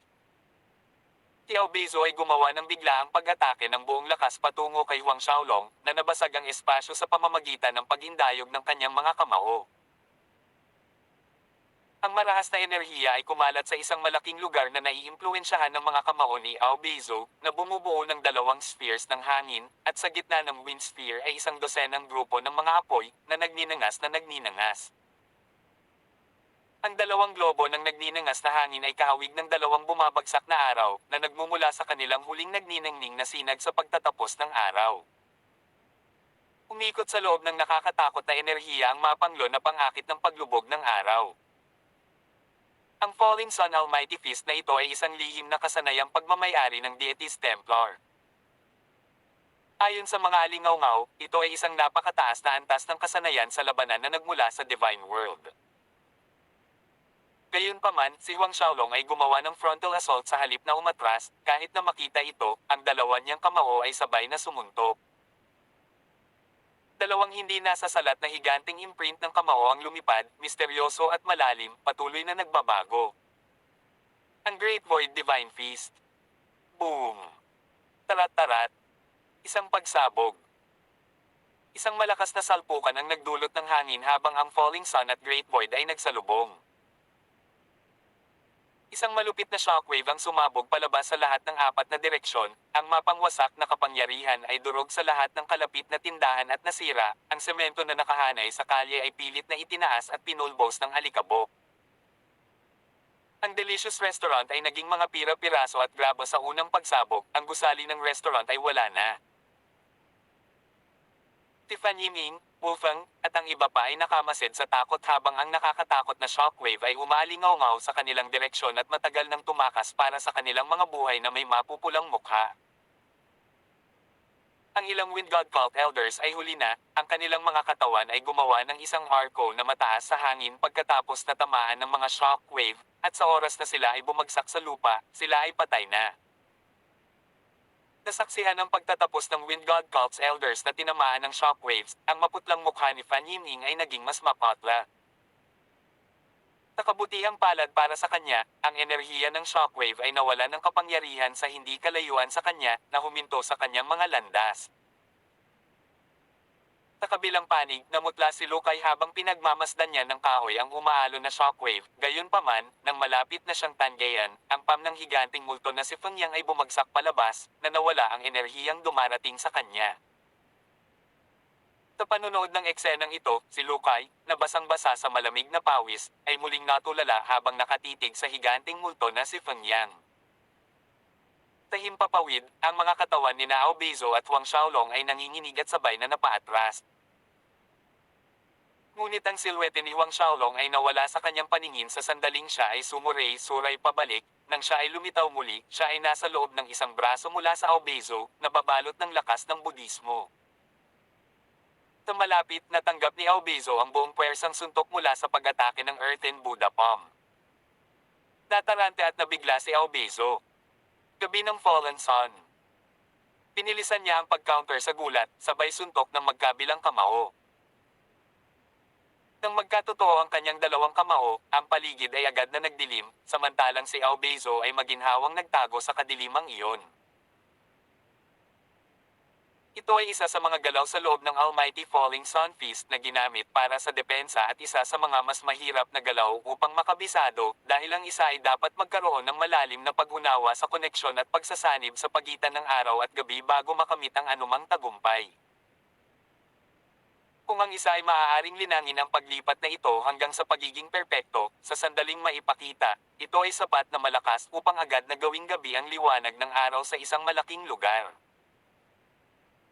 Siyempre, ang kasanayang ito sa labanan ay posible lamang para sa mga eksperto sa Saint Realm na may tiyak na pag-unawa sa mga batas sa kalawakan. Dahil nakatago si Aobezo sa kadiliman, hindi nakuha ng Earthen Buddha Palm ni Huang Xiaolong ang target nito, ngunit ninisyon lang ni Huang Xiaolong. Pumukas ang Eye of Hell sa kanyang noo, halos agad na nakalock sa silhouette ni Aobezo. Isang finger imprint ang lumipad palabas, na winasak ang dilim na nilikha ng Night of the Fallen Sun, na tumago sa katawan ni Aobezo. Napaungol si Aobezo sa sakit, nahulog mula sa takip ng kadiliman. Ang kanyang mukha ay ganap na walang kulay. Nakikita mo ba talaga ako? Tinitigan niya si Huang Xiaolong, ayaw tanggapin ang katotohanan. Malaki ang tiwala niya sa Night of the Fallen Sun na kanyang itinapon. Sa pangkalahatan, kahit na ang Second Order Saint Realm ay hindi makapagsabi ng kanyang posisyon kapag nakatago sa loob ng kadiliman. Kanina, kung hindi dahil sa kanyang Saint Realm space na kumikilos bilang isang hadlang at sumisipsip ng kalahati ng lakas ng pag-atake ni Huang Xiaolong, ang tila hindi gaanong halagang pag-atake ng daliri mula kay Huang Xiaolong ay umani ng kanyang buhay, tumago sa kanyang puso. Si Huang Xiaolong ay nanatiling malamig na tahimik, dalawang maliwanag na ilaw ang kumikislap sa kanyang mga palad, na inihayag ang Blades of Ozure. Ang Blades of Ozure ay nagwasak, ang napakaraming blade na ilaw ay naging mga link ng mga kadena na may bilang na libo-libo, na bumabalot sa espasyo sa paligid ng Aobezo. Hindi makaiwas at walang lugar na matatakbuhan, na bigla, sumigaw si Aobezo, scorn of the falling snow. Puting kulay na apoy ay sumiklab sa itaas, ang naglalagablab na mga snowflake ay makikitang bumabagsak mula sa langit sa itaas tulad ng mga natuklap ng nagyayelong nagninangas na nyebe, umiikot sa lupa, na bumubuo ng isang proteksyon na hadlang sa paligid ng Aobezo. Ang hindi mabilang na Death God's chains ay bumabalot sa kanya ng patong-patong, nakamamatay na ikinulong ang espasyo sa paligid ng Aobezo, na ikinulong siya. Sa isang mabilis na pagkurap, ang katawan ni Huang Xiaolong ay lumabo, na lumilitaw sa itaas ng ulo ni Ao Baishi, ang Blades of Ozure ay bumagsak sa kanya. Sumabog ang mga bakas ng galit na kidlat, tumago sa kanyang nagliliyab na snow protective barrier. Nawala ang kanyang protective barrier, ang katawan ni Aobezo ay ginutay-gutay at napunit ng maraming guhit ng kidlat, anuman ang kalawakan ng Saint Realm na sumasangga sa kanya, ang sakit na dinanas niya ay hindi kukulangan sa pag-alis ng milyon-milyong espada at kutsilyo. Umalangaw-ngaw sa hangin ang nakakasakit ng pusong hiyawan, nawala ng lakas, bumagsak si Aobezo sa lupa. Si Huang Xiaolong ay dahan-dahang bumalik sa lupa, lumapag sa harap ni Aobezo, na nagpakita ng isang walang kibol na ekspresyon na nakatingin sa talim na nagdulot ng mga marka ng dugo sa Aobaoizo. Mga usok ng kidlat na kumukulot sa hangin. Kahit na maaaring gamitin ng isang eksperto sa Saint Realm ang Saint Realm space para protektahan ang kanilang katawan, hindi ito magagapi, isang mas matatag na depensa lamang. Hanggat ang pag-atake ay lumampas sa isang tiyak na kapangyarihan, ang espasyo ng Saint Realm ay maaaring masira ng pareho. Nagmamadaling bumangon si Aobezo mula sa lupa. Sa kabila ng kanyang kahabag-habag na hitsura, binigyan niya si Huang Xiaolong ng isang napakatalino ng ngiti, hindi ko akalain na ako, si Aobezo, ay mamamatay sa kamay ng isang siyantiyan. Bahagyang huminto ang kanyang mga salita dito, lumaki ang kanyang ngiti, pero, Huang Xiaolong, kahit mamatay ako, magpapadala pa rin si Deities Templar ng iba para patayin ka, at naniniwala ako na balang araw ay mamamatay ka sa kamay ng ating banal na dalaga. Banal na dalaga. Sa pagtingin sa ekspresyon ni Huang Xiaolong, sinabi ni Aobezo, nakalimutan kong sabihin sa iyo, si Lilo ay ang banal na dalaga ng ating mga Diyos-Diyosan Templar. Tawag. I-prick. I-click. I-subscribe kwentong nobela. Hindi magagapi. Tagalog Translator, Andy Dors Kabanata 336. Senior Huang. Ang banal na dalaga ng Templar. Umunat ang noo ni Huang Xiaolong habang nakatingin kay Aobezo, sinabi ng kanyang instinct na hindi nagsisinungaling si Aobezo. Si Lilo talaga ay naging banal na dalaga ng mga deities Templar, tungkol saan ito. Nanginig si Huang Xiaolong na may masamang pakiramdam sa loob. Ang biglaang pagsigaw ni Aobezo ay pumutol sa isipan ni Huang Xiaolong. Paglingon niya, nakita niya ang kalawakan ng Saint Realm ni Aobezo, na umaaligid sa itaas ng ulo ni Huang Xiaolong, kung saan maraming naglalagablab na snowflake ang nahulog na parang avalanche, na nagbabaon kay Huang Xiaolong sa ilalim. Kahit na ang isang dalubhasa sa Second Order Saint Realm ay maiiwasan ang malapit na makipag-ugnayan sa nagninangas na snow na ito, anumang Tian Realm ay matutunaw sa wala sa kaunting haplos. Pinandilatan ni Aobezo si Huang Xiaolong, ang kanyang mga mata ay nagniningning sa puot at matalim na layuning pumatay. Mamatay. Tumanggi siyang maniwala na ang isang himala ay mangyayari ng 2 beses, ang isang Tian Realm ay talagang hindi makaligtas sa pagkakalibing sa ilalim ng kanyang nagninangas na nyebe. Nang magsimulang dumagundong ang snow avalanche, itinaas ni Huang Xiaolong ang kanyang ulo, at bago pa makapag-react si Aobezo, isang gintong apoy na baga ang sumabog mula sa katawan ni Huang Xiaolong, na naghugi sa anyo ng isang gintong pulang apoy na dragon, na umiikot pa itaas. Natulala si Aobezo habang ang kanyang nagninangas na nyebe ay nilamon ng malinis na gintong pulang apoy na dragon. Ang gintong pulang apoy na dragon ay nagpatuloy pa itaas, bumangga sa Snow White Saint Space Realm.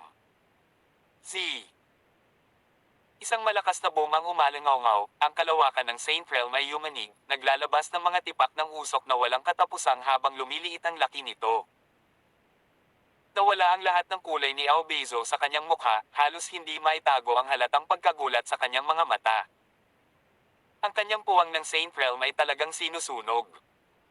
What the F*** is this fire? Hindi pinansin ni Huang Xiaolong ang kakilakilabot sa mga mata ni Aobezo, ganap na itinulak ang tunay na diwa ng apoy sa kanyang dantian at ginawa itong mas masigla. Ang ginintoang pulang apoy na dragon, na hinubog mula sa tunay na essence fire, ay mahigpit na pumutok sa paligid ng Saint Realm space ng Aobezo, na kinakain ito. Ang depensa ng isang Saint Realm space ay napakatibay, pagkatapos ng lahat, ito ay nabuo mula sa pagkaunawa ng isang Saint Realm expert sa batas ng kalawakan. Sa karaniwang mga pangyayari, kahit na ang mga apoy na nabuo ng isang high-level na Saint Realm expert ay hindi makahak ng Saint Realm space ng ibang Saint Realm expert, ngunit ang tunay na essence fire ni Huang Xiaolong ay kaya.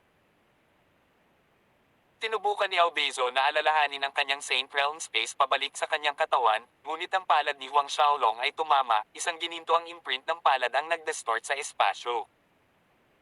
Talagang nalaman ni Aobezo na hindi siya makagalaw. Ito. Laking gulat niya. Sa sumunod na sandali, gayunpaman, ang mainit na likido ay umagos sa kanyang lalamunan, siya ay bumulwak ng dugo mula sa kanyang bibig. Mabilis na tumangala si Aobezo, nalaman lamang na wala na ang kanyang Saint Realm space, nasunog ng apoy na dragon ni Huang Xiaolong. Ang walang humpay na kawalan ng pag-asa ay kaakibat ng takot sa mga mata ni Aobezo. Para sa isang Saint Realm warrior, ang kanilang Saint Realm space ay katumbas ng pangalawang buhay. Kung ang kanilang Saint Realm space ay nawasak, ang masasamang kahihinatnan ay mas masahol pa kaysa sa isang Tian Realm warrior na nawasak ang kanilang GC. Kahit na sa tulong ng isa pang eksperto sa Saint Realm, imposibleng itayo muli ang Saint Realm space dahil kulang sila sa kakayahang tumulong. Sa madaling salita, kung makakaligtas si Aobezo, ang kanyang cultivation ay magdaranas ng matinding pag-urong at wala ng pag-asang ma-promote muli sa buong buhay niya. Matapos sunugin ang espasyo ng Saint Realm ng Aobezo, ang silhwete ni Huang Xiaolong ay lumabos sa isang kisap mata pagdating sa harap ng Aobezo. Ang Blades of Azure ay lumitaw sa kanyang mga kamay at tahimik na naglasla sa lalamunan ni Aobezo. Kinulayan ng dugo ang lupa sa ibaba ng pula. Napahawak si Aobezo sa kanyang lalamunan, ngunit ang mga talim ni Huang Xiaolong ay tumagos na sa kanyang dibdib. Bahagyang nanginig ang mga talim bago muli itong hinugot ni Huang Xiaolong. Napailing-iling si Aobezo at pasuray-suray na paatras kahit na sinubukan niyang pakalmayan ang sarili. Gayunpaman, sa biyak ng kanyang lalamunan at hiwa ng puso sa kalahati, kahit papaano ay buhay pa si Aobezo. Higit pa rito, naramdaman ni Huang Xiaolong ang isang malakas na sigla na desperadong nagpapagaling sa mga sugat ni Ao Beizo sa kanyang lalamunan at puso. Saint Realm Warriors, hindi lamang ang kanilang pisikal na depensa ay kakilakilabot, ang kanilang kakayahan sa pagpapagaling ay hindi nalalayo. Nang makita ang resultang ito, lumundag si Huang Xiaolong, binalot ng kanyang palad ang tunay na Essence Fire, bumagsak sa ibabaw ng ulo ni Ao Beizo. Ang totoong Essence Fire ay kumalat mula sa ulo pababa sa katawan ni Ao Beizo. Ang mga kalunos-lunos na hiyawan ay nagmula sa lalamunan ni Ao Beizo, ngunit mabilis itong natapos. Ilang sandali pa, bumagsak ang kanyang katawan sa lupa, lahat ng palatandaan ng buhay ay nawala. Upang ganap na patayin ang isang Saint Realm Warrior, ang tanging paraan ay ang sirain ang kaluluwa, kung hindi, gaano man kalubha ang kanilang mga pinsala sa katawan, hindi pa rin sila mamamatay. Katulad ng higanting multo na si Feng Yang, mamamatay lamang ito kapag nawasak ang kaluluwang multo nito. Ngunit muli, ang kaluluwa ng isang Saint Realm Warrior ay medyo mabigat din. Sa kabutihang palad, si Huang Xiaolong ang may tunay na Essence Fire, kung hindi ay hindi niya magagawang patayin si Ao Beizo. Tiningnan ni Huang Xiaolong ang bangkay ni Ao Beizo, at pagkatapos ng kaunting pag-iisip, inilipat niya ang bangkay sa Azure Ring. Sa katunayan, gusto niyang subukan kung ito ay mapapadalisay ng Thousand Beast Cauldron sa loob ng Linglong Treasure Pagoda. Kung mapapadalisay ito, tiyak na magiging lubhang kapaki-pakinabang, lihim na naisip ni Huang Xiaolong. Ang mga divine grade na spirit pellet ay nilinis mula sa maraming bihirang spirit elixir. Sa Martial Spirit World, isang taong gumamit ng Saint Realm Warriors bilang sangkap para sa pagpino ng mga pellets ay hindi pa lumilitaw. Pagkatapos, tumalikod si Huang Xiaolong, pumarap sa grupo ni Fan Yiming ng Wind God Cult, pati na rin sa grupo ng mga ministro ni Wu Feng. Nang inig sina Fan Yiming, Wu Feng, at iba pa nang mapansin nilang nakatingin sa kanila si Huang Xiaolong. Ang mga binti na kayang makabasag ng malaking bato sa isang sipa lang ay nanghihina at nanginginig, tumangging tumayo kahit anong pilit nila, na para bang ang kanilang mga binti ay permanenteng naninikip. Humisi si Huang Xiaolong. Sa isang hakbang, nasa harap na siya ni Fan Yiming.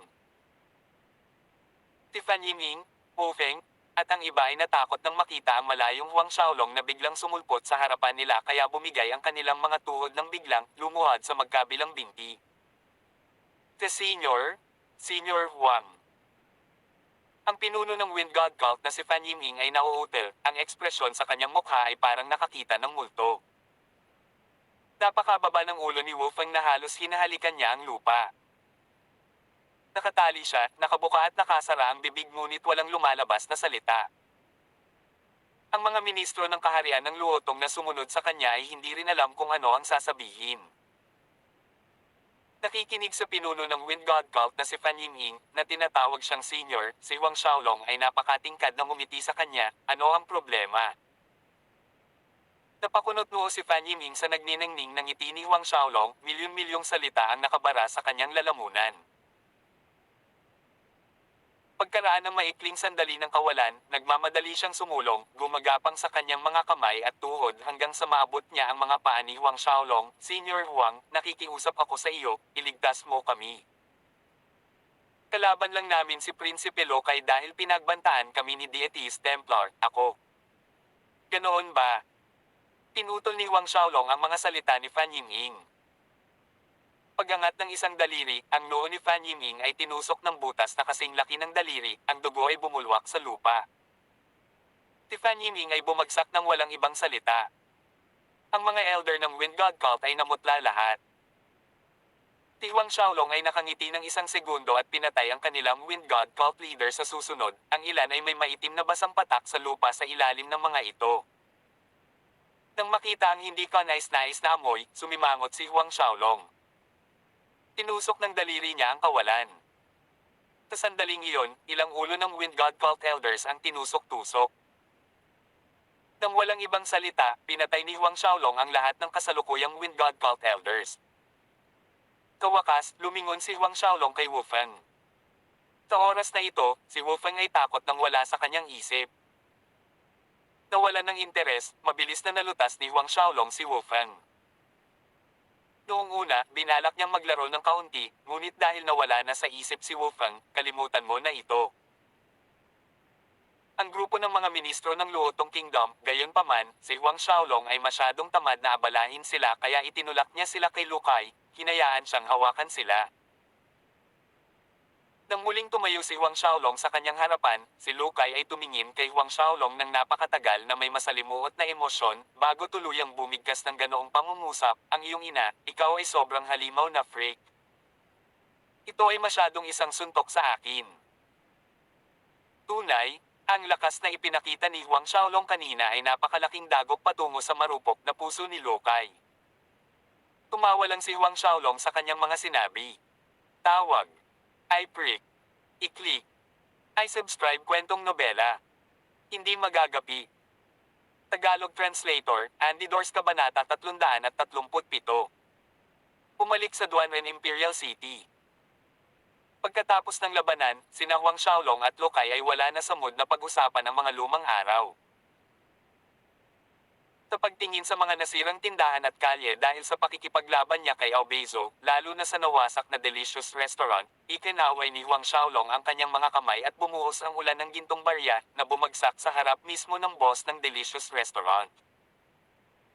Pagtingin sa tambak ng mga gintong barya na kasing laki ng maliit na burol, natigilan ng amo ng restaurant.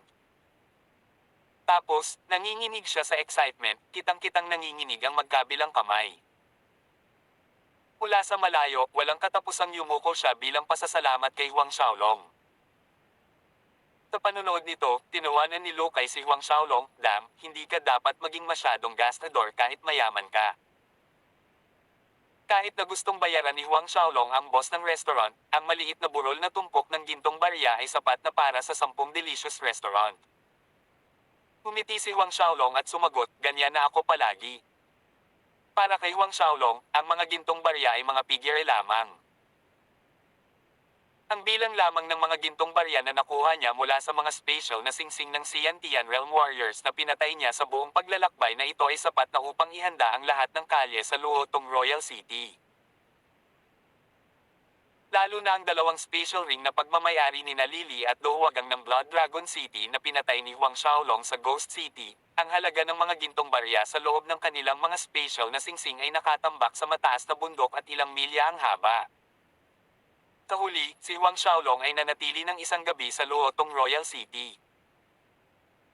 Kinabukasan, magkahiwalay na lumipat sina Huang Xiaolong at Feng Yang para linisin ang lahat ng nalalabi sa Wind God Cult sa paligid ng Royal City. Nang naayos na ang bagay na iyon, muling nakipaggrupo siya sa higanting multo na si Feng Yang at nagpatuloy sa kanilang paglalakbay pabalik sa Duanren Imperial City.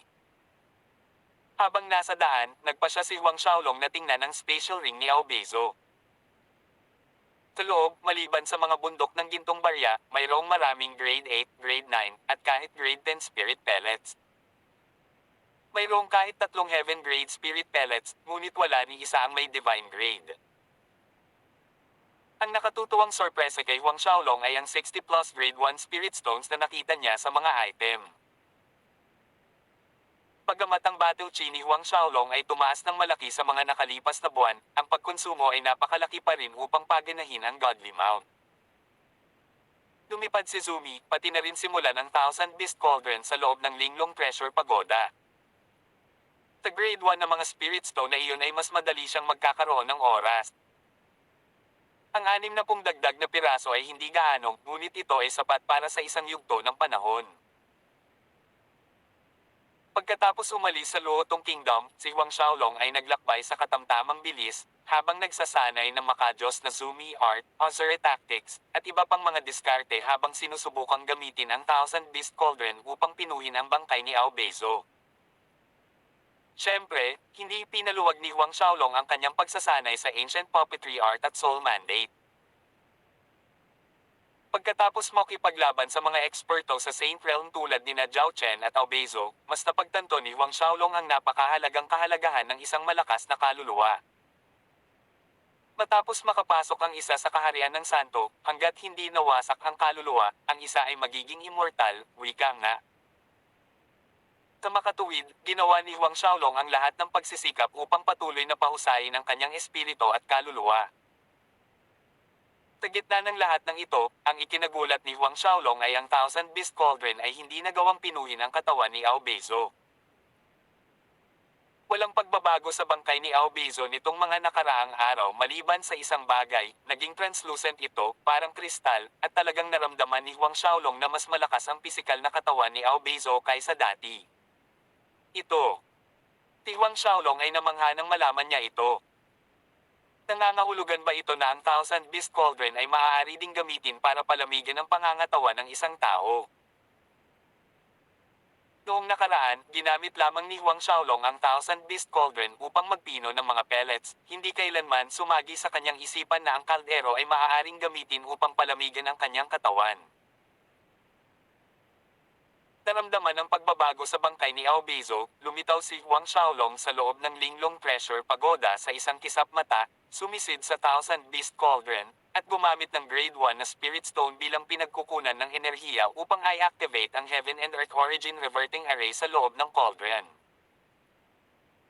Makalipas ang isang araw nang lumabas si Huang Xiaolong mula sa Thousand Beast Cauldron, kinumpirma niya na mas malakas ang kanyang laman. Mula sa kanyang mga meridian hanggang sa kanyang qi at mga panloob na organo, ang bawat bahagi niya ay pinalakas. Ang pagtuklas na ito ay dumating bilang isang kaaya-ayang sorpresa kay Huang Xiaolong. Bagamat hindi niya nagawang pinuhin ang bangkay ni Ao Beizo, hindi niya sinasadyang natuklasan ang isang bagong function ng Thousand Beast Cauldron. Kung patuloy niyang gagamitin ang Thousand Beast Cauldron para palamigan ang kanyang katawan, ang kanyang laman, depensa, at lakas ay maaaring patuloy na mapahusay, nagiging mas malakas. Bagamat isang malakas na kaluluwa at espiritu ang nasa tuktok ng listahan ni Huang Xiaolong bago pumasok sa kaharian ng santo, ang katawan ay pantay na mahalaga. Paglilinang habang tinatahak niya ang daan patungo sa Duanren Imperial City, 7 araw lang ang inabot ni Huang Xiaolong upang marating ang kanyang destinasyon, kung hindi, sa kanyang bilis, halos 3 araw na lang ang kailangan niya para maglakbay sa malayo. Makalipas ang 7 araw, tumayo si Huang Xiaolong sa harap ng mga tarangkahan ng Duanren Imperial City, isang paghuhugas ng nostalgia ang hamatak sa kanyang puso habang nakatingin sa mga engranding gate ng lungsod. Maya-maya, dumaan si Huang Xiaolong sa mga tarangkahan kasama ang higanting multo na si Feng Yang at dinala siya sa Southern Hill Estate. Mahigit 2 taon na ang nakalipas mula nang umalis siya sa bahay. Mabilis na lumipas ang oras, pakiramdam niya ay kahapon lang siya umalis sa Duanren Imperial City. Ngunit, nang maglakad si Huang Xiaolong sa mga kalye ng Imperial City, napansin niya na mas masigla ito kaysa sa karaniwan, ang mga taong pumupuno sa bawat kalye, ang mga kariton at karwahe ay tila 100 milya ang haba, ang mga pulutong ay nagsagawa ng mga grupo sa mga grupo patungo sa hilagang bahagi ng ang Imperial City. Naging mausisa si Huang Xiaolong. Itong kapatid, anong nangyayari? Bakit napakaraming tao ang lumilipat patungo sa hilagang bahagi? Tinawag niya ang isang dumaan na binata at nagtanong. Pinagmasdan ng binata si Huang Xiaolong pataas at pababa na may kakaibang ekspresyon sa kanyang mukha, hindi mo ba alam? Ngayon ang huling araw ng Imperial City Battle ngayong taon. Labanan sa Imperial City. Bahagyang natigilan si Huang Xiaolong, pagkatapos ay umiling siya ng sumili ang isang mahinang ngiti sa kanyang mukha. I wonder how Exi Puti, that guy, is doing.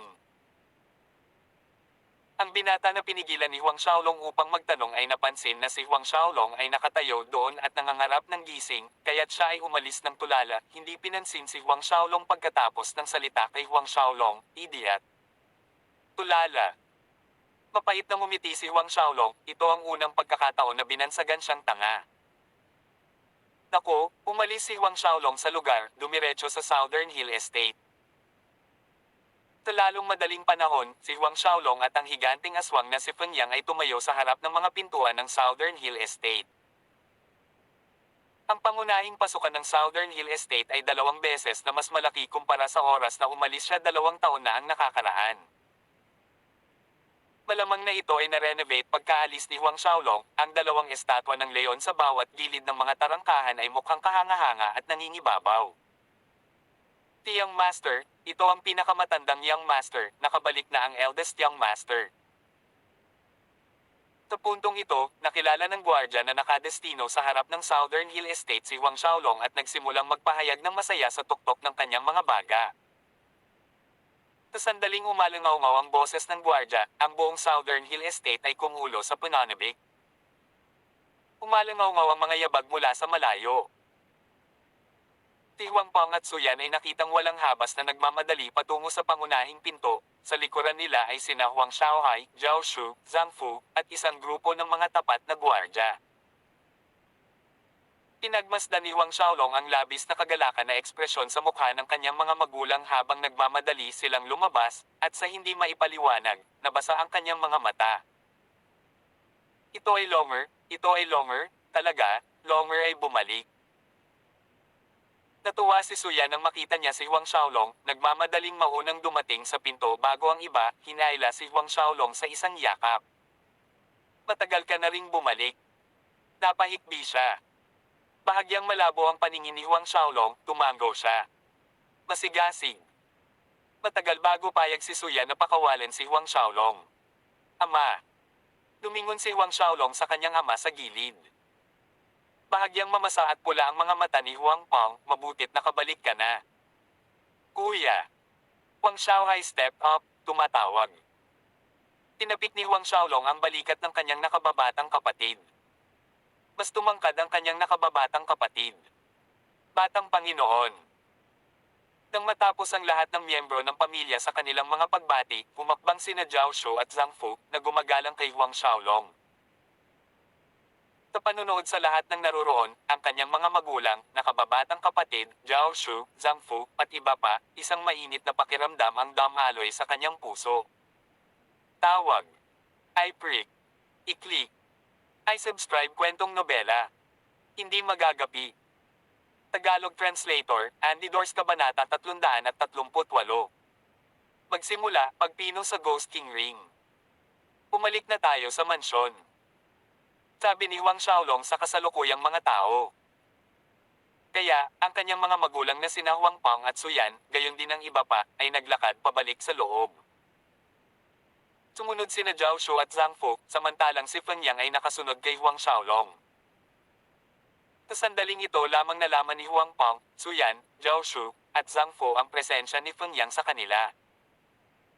Nang makaupo na ang lahat sa Grand Hall, si Suyan ang unang nagtanong, matagal pa, ito na. Nakatingin sa higanting lalaki na nakatayo sa likod ni Huang Xiaolong. Ang 4 na metrong tangkad ni Feng Yang ay pumukaw sa kanilang pagkamausisa. Ngumiti si Huang Xiaolong sa kanila, simpleng nagpapaliwanag, ito ay isang multo na kinuha ko mula sa Bedlam Lands. Ghost. Gulat na gulat ang lahat sa narinig.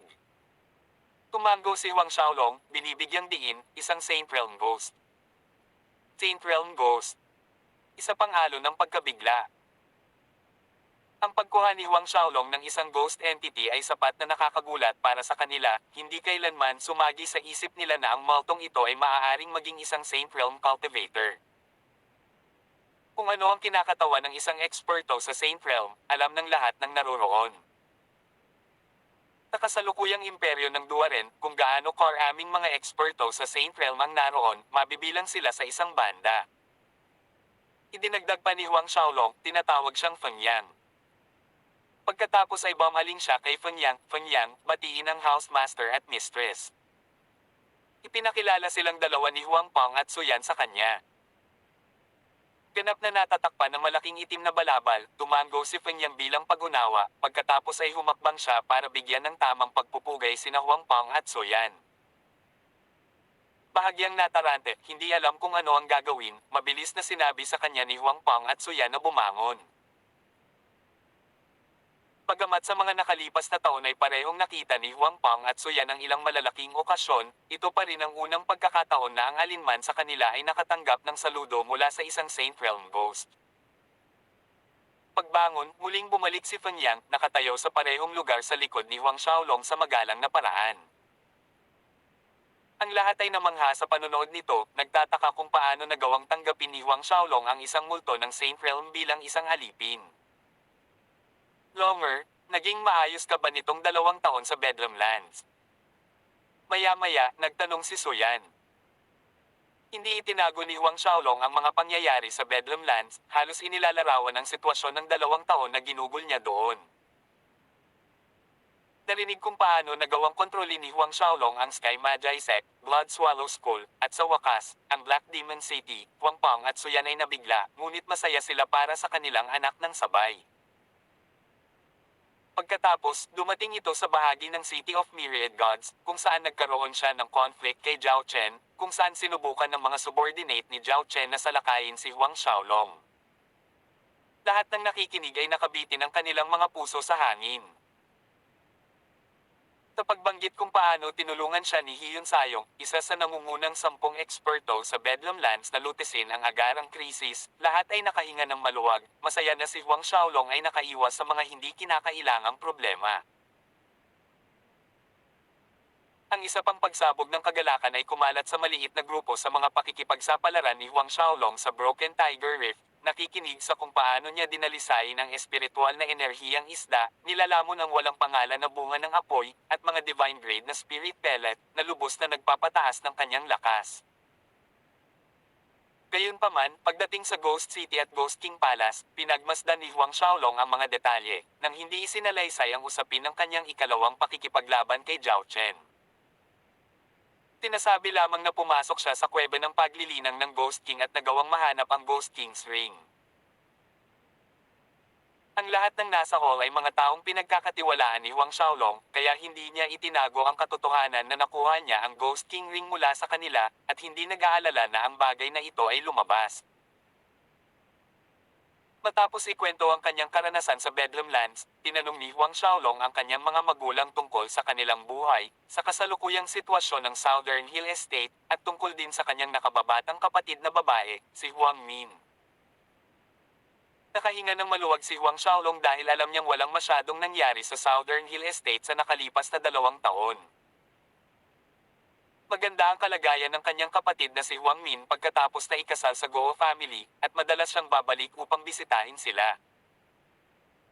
Tinabi rin sa kanya ng kanyang mga magulang na ang kanyang kapatid na si Huang Min ay nagsilang ng isang mabilog na sanggol na lalaki na marunong ng maglakad. Tuwang-tuwa si Huang Xiaolong para sa kanyang kapatid. Pagkatapos ay inilabas ni Huang Xiaolong ang mga bihirang elixir na natagpuan niya sa ilalim ng Broken Tiger Reef, na hinati ang mga ito sa pagitan ng kanyang mga magulang, nakababatang kapatid, maging sina Zhao Shu, Zhang Fu, Yu Ming, Hao Tian, at Fei Hao. Bagamat limitado ang talento ng kanyang magulang, payat ang tsansa na makapasok sila sa Xiantian Realm, maaaring baguhin ng mga elixir na ito ang laman at katawan ng isang tao. Hindi bababasa, sa ngayon, ang kanyang mga magulang ay maaaring mabuhay ng hanggang sa 100, marahil ay higit pa sa 1 siglo.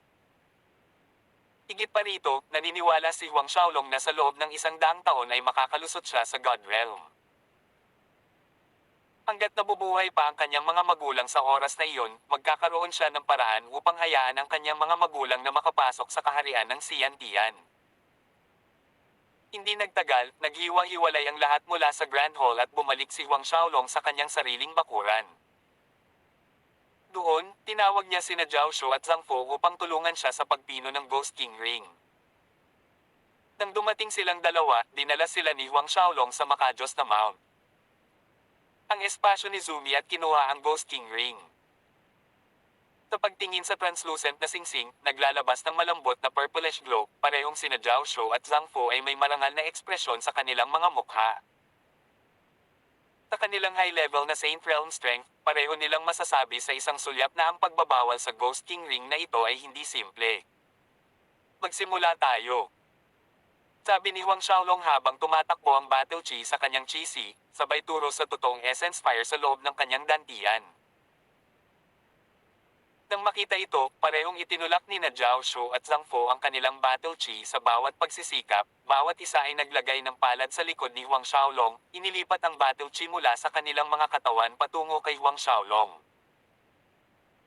Kaagad, ang brocade na robe ni Huang Xiaolong ay commandant, tumaas sa laylayan habang siya ay tuwang-tuwang nag-channel ng Battle Chi at totoong Essence Fire sa Ghost King Ring.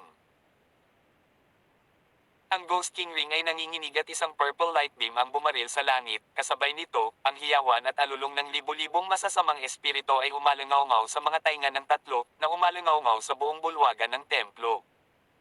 Kung wala sila sa loob ng makajos na mount. Sumi sa oras na ito, marahil ay maaalarma nila ang lahat ng mga eksperto sa paligid ng Duanren Imperial City. Kasunod ng nakabibinging sigaw ng libo-libong masasamang espiritu, tila lumalabas ang malakas na enerhiya mula sa loob ng Ghost King Ring. Nang maramdaman ito, naging mabigat ang mga ekspresyon ni Jiao Shu at Zhang Fu, ganap na nakatuon sa paglilipat ng battle chi sa katawan ni Huang Xiaolong, hindi nang ahas na ipagsapalaran ang kahit kay-titing na kapabayaan. Si Huang Xiaolong ay nagsuot din ng malungkot na mukha, hiniram ang battle chi ni Jiao Shu at Zhang Fu upang sugpuin ang hindi kilalang kapangyarihan mula sa paglabas. Gayunpaman, sa paglipas ng panahon, ang nakakatakot na malakas na enerhiya na ito ay naging mas malakas at mas marahas, na nagpapakita ng mga palatandaan ng pananaig sa pinagsamang panunupil ng tatlong tao, kaya't napilitan si Huang Xiaolong na ipatawag ang kambal na dragon na martial spirit at pagbabago ng kaluluwa. Sa kanyang likuran ay sumunod sina Jiao Shu at Zhang Fu, pinatawag ang kanilang martial spirit at nagbagong anyo ang kaluluwa. Ang kanilang battle chi ay pinahusay pagkatapos ng pagbabagong anyo ng kaluluwa, matagumpay na naglalaman ng potensyal na pagsiklab. Makalipas ang ilang segundo, nagmula ang mga ingay na nagmumula sa Ghost King Ring. Tuwang-tuwa si Huang Xiaolong sa narinig, nangangahulugan ito na nasira ang unang pagbabawal sa ring. Sina Jiao Shu at Zhang Fu ay may masayang ekspresyon din sa kanilang mga mukha. Nakasakay sa unang tagumpay, silang tatlo ay nagsundalo, sinira ang pangalawa, pangatlo, at pang-apat na pagbabawal sa ring.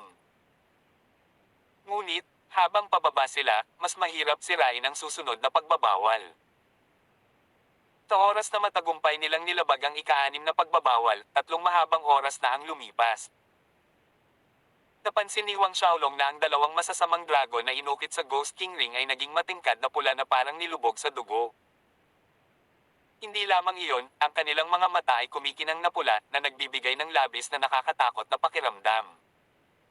Lumipas ang 10 oras. Nang masira ni Huang Xiaolong ang ika-10 pagbabawal, ang dalawang masasamang dragon sa Ghost King Ring ay naging ethereal entity, lumipad palayo sa ring. Bago naunawaan ni Huang Xiaolong, Jiao Shu, at Zhang Fu ang nangyayari, nawala ang dalawang masasamang dragon sa pagitan ng mga kilay ni Huang Xiaolong, na pumasok sa kanyang katawan. Nanigas si Huang Xiaolong, ang kanyang mga mata ay naging kumikinang na pula tulad ng mga masasamang dragon sa isang iglap.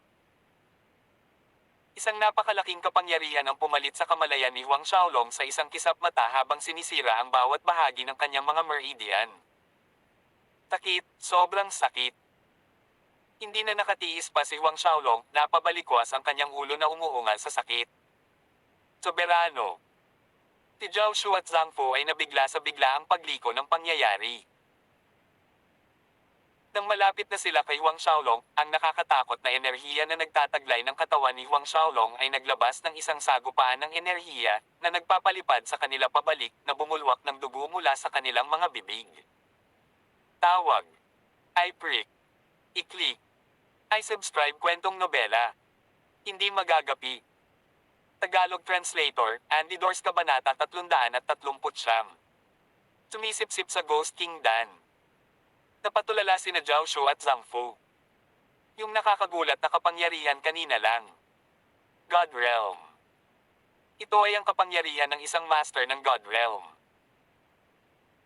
Pareho silang mga high-level na Saint Realm Warrior, at hindi rin ang average na 10th Order Saint Realm. Gayunpaman, sa pagharap laban sa Surge of Power, parehong sina Jiao Shu at Zhang Fu ay hindi man lang makapagbigay ng lakas ng loob na lumaban.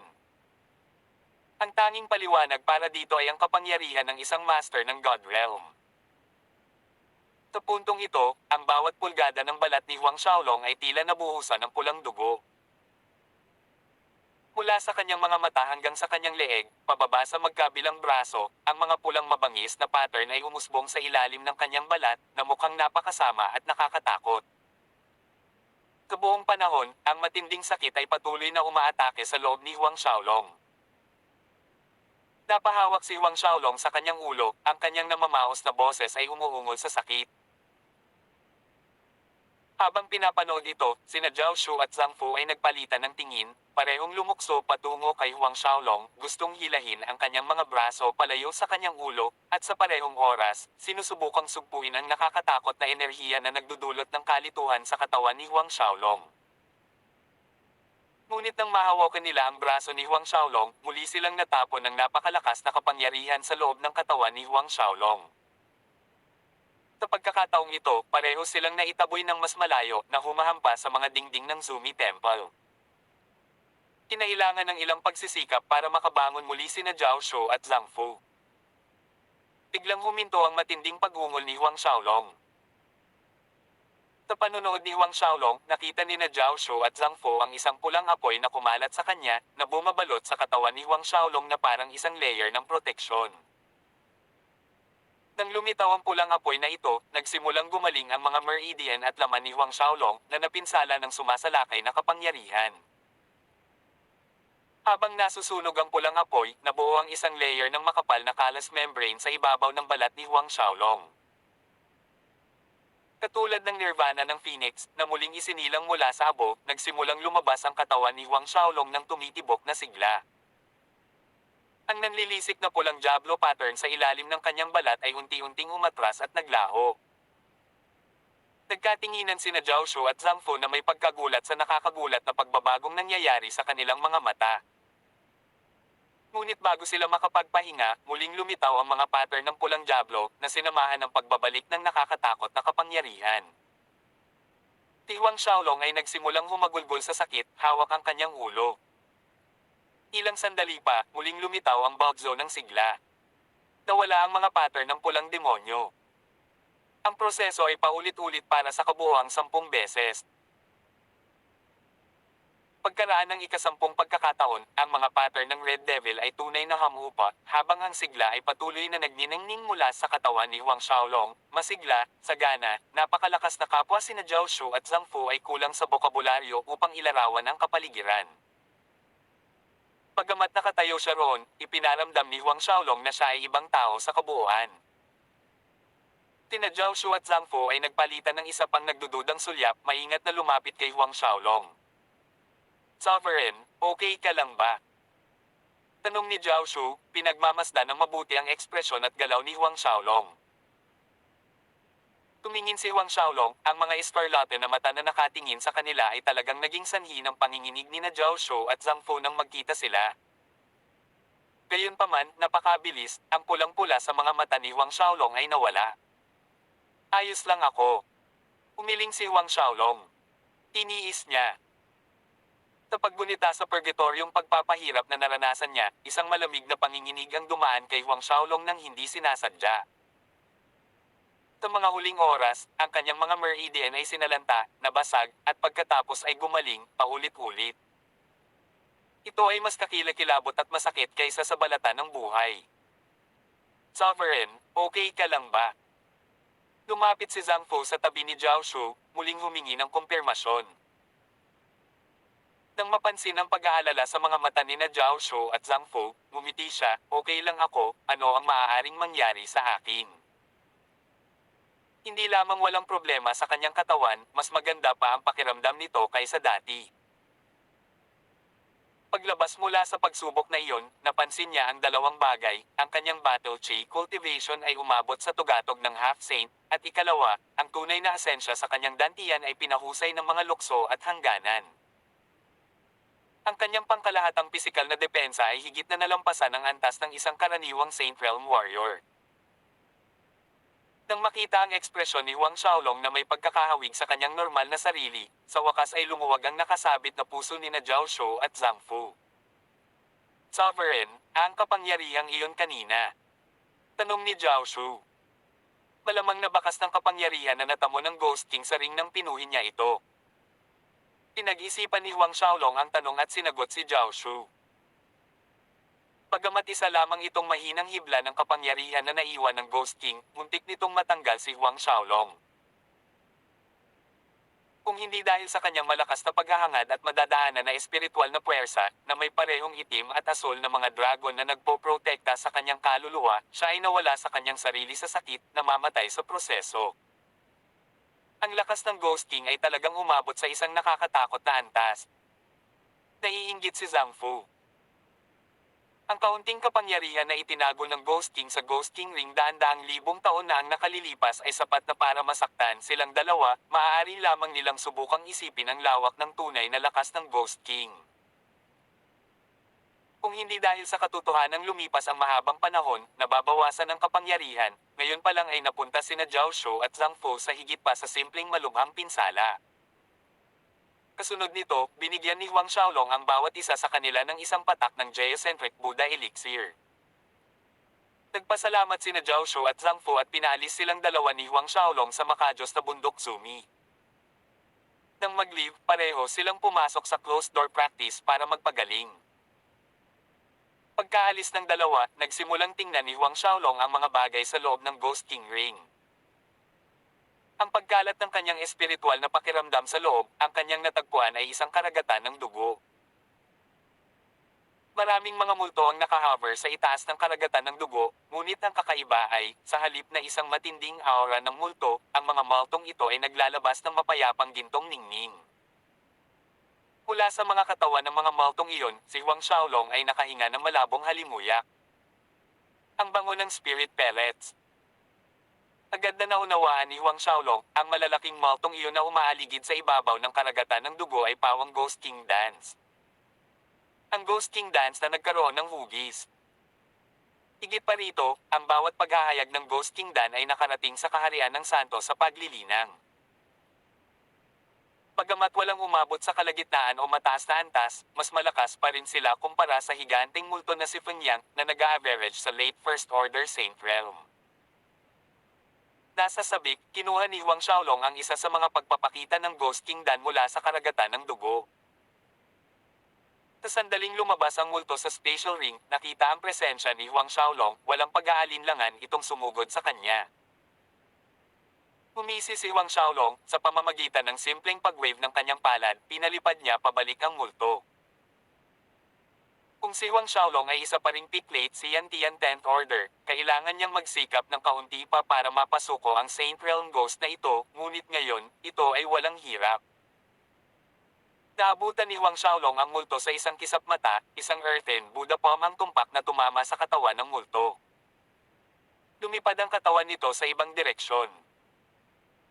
Nang walang pag-aalinlangan, ilang sandali pa, sumuko ang multo, lumiit ang katawan nito hanggang sa maging bilog na bulitas na kasing laki ng hinlalaki. Kulay claret ang pellet, na may makintab na kinang sa ibabaw, na nagpapakita ng malabong anino mula sa loob, ang anino ng multo, kanina.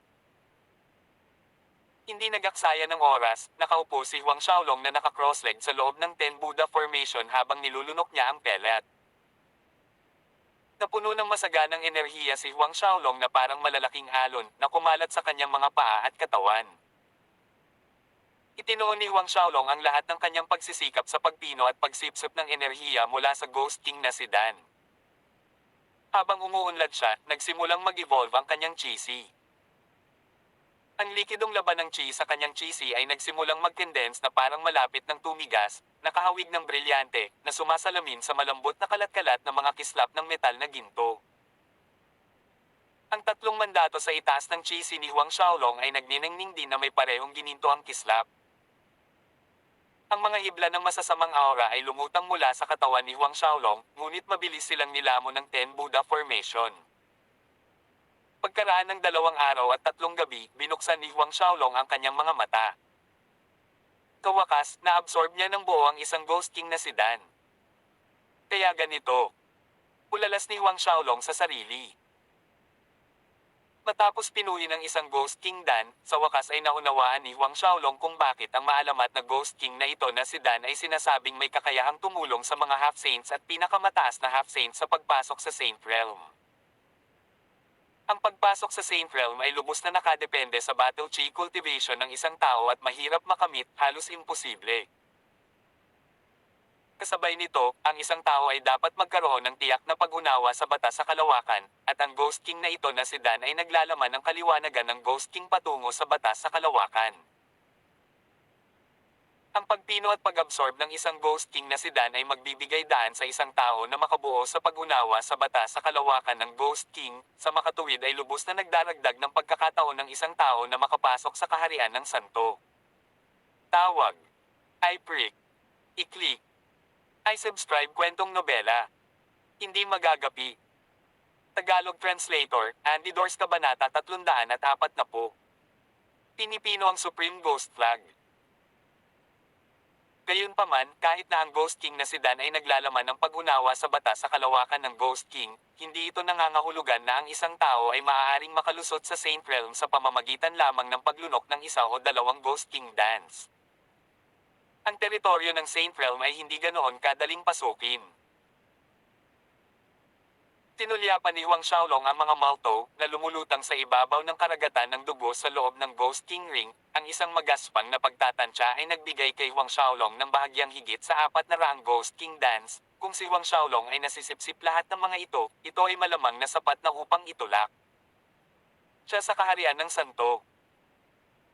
Kaya, si Huang Xiaolong ay hindi nasasabik na magsimula sa kanila, sa halip, maingat niyang iniskan ang bawat sulok at cranny sa loob ng espasyo ng Ghost King Ring. Natagpuan niya ang Ghost King Dan, ngunit paano ang maalamat na Ghost King Sutra?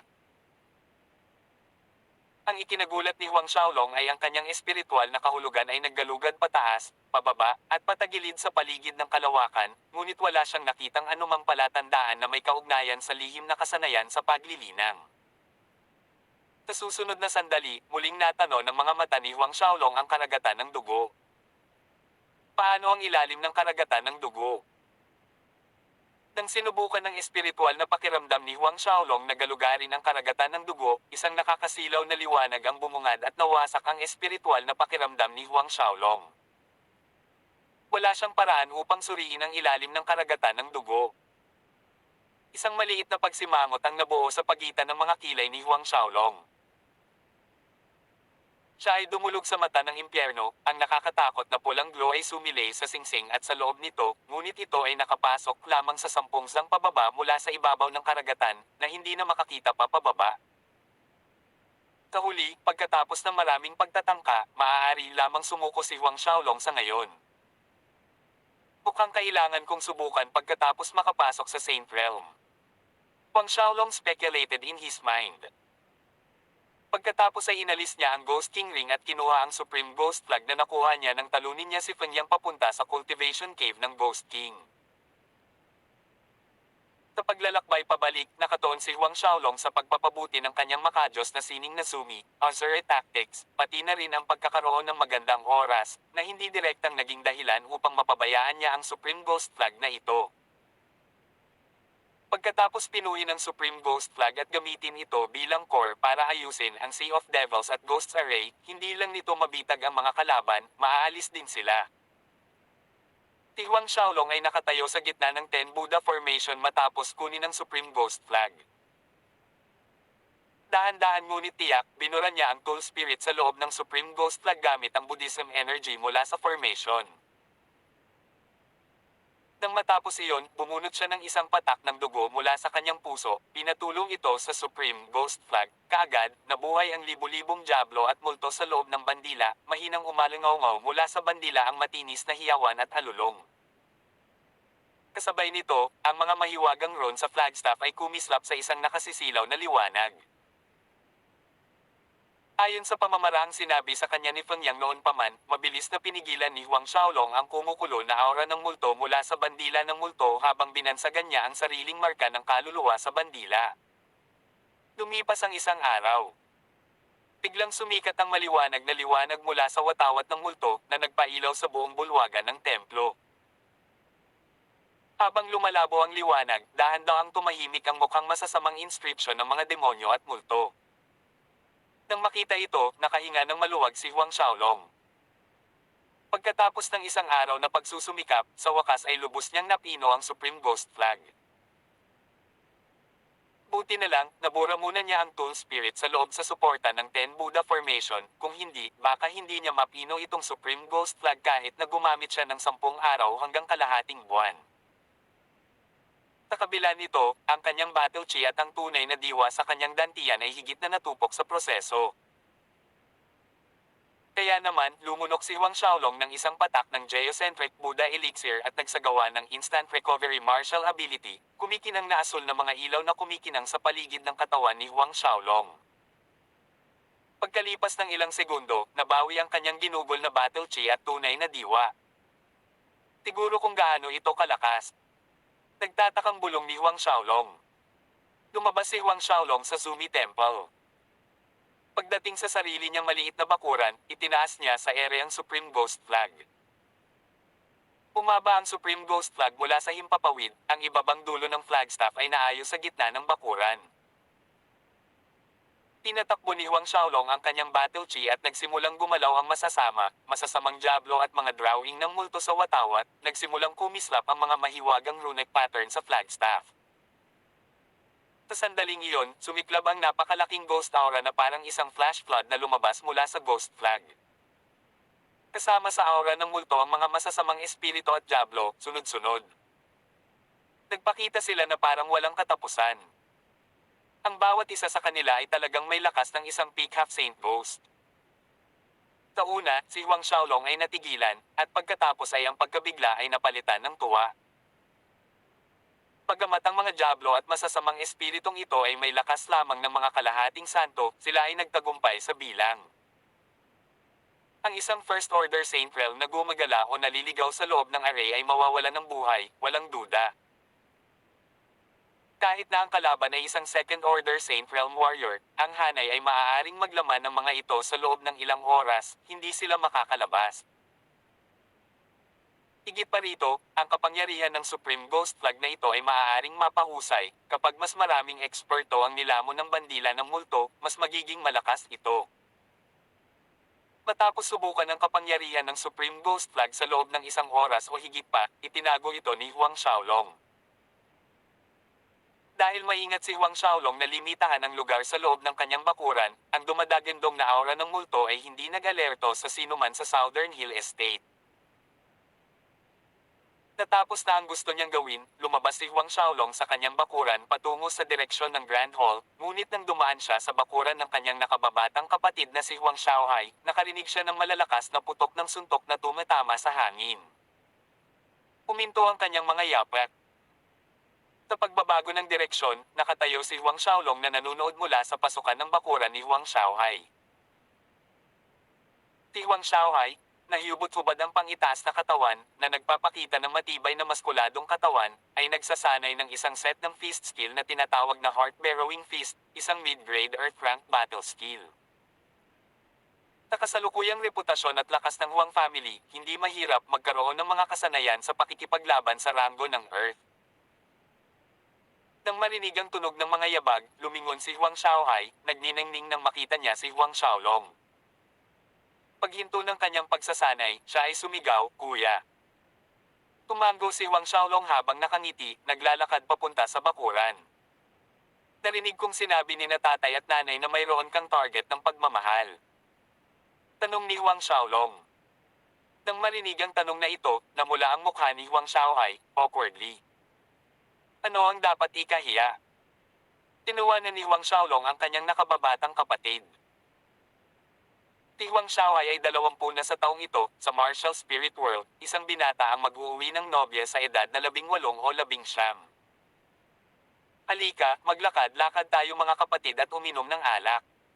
Sabi ni Huang Xiaolong. Sa lahat ng mga taon na ito, maliban sa pagsasanay, ang ginawa lang ni Huang Xiaolong ay ang magsanay pa.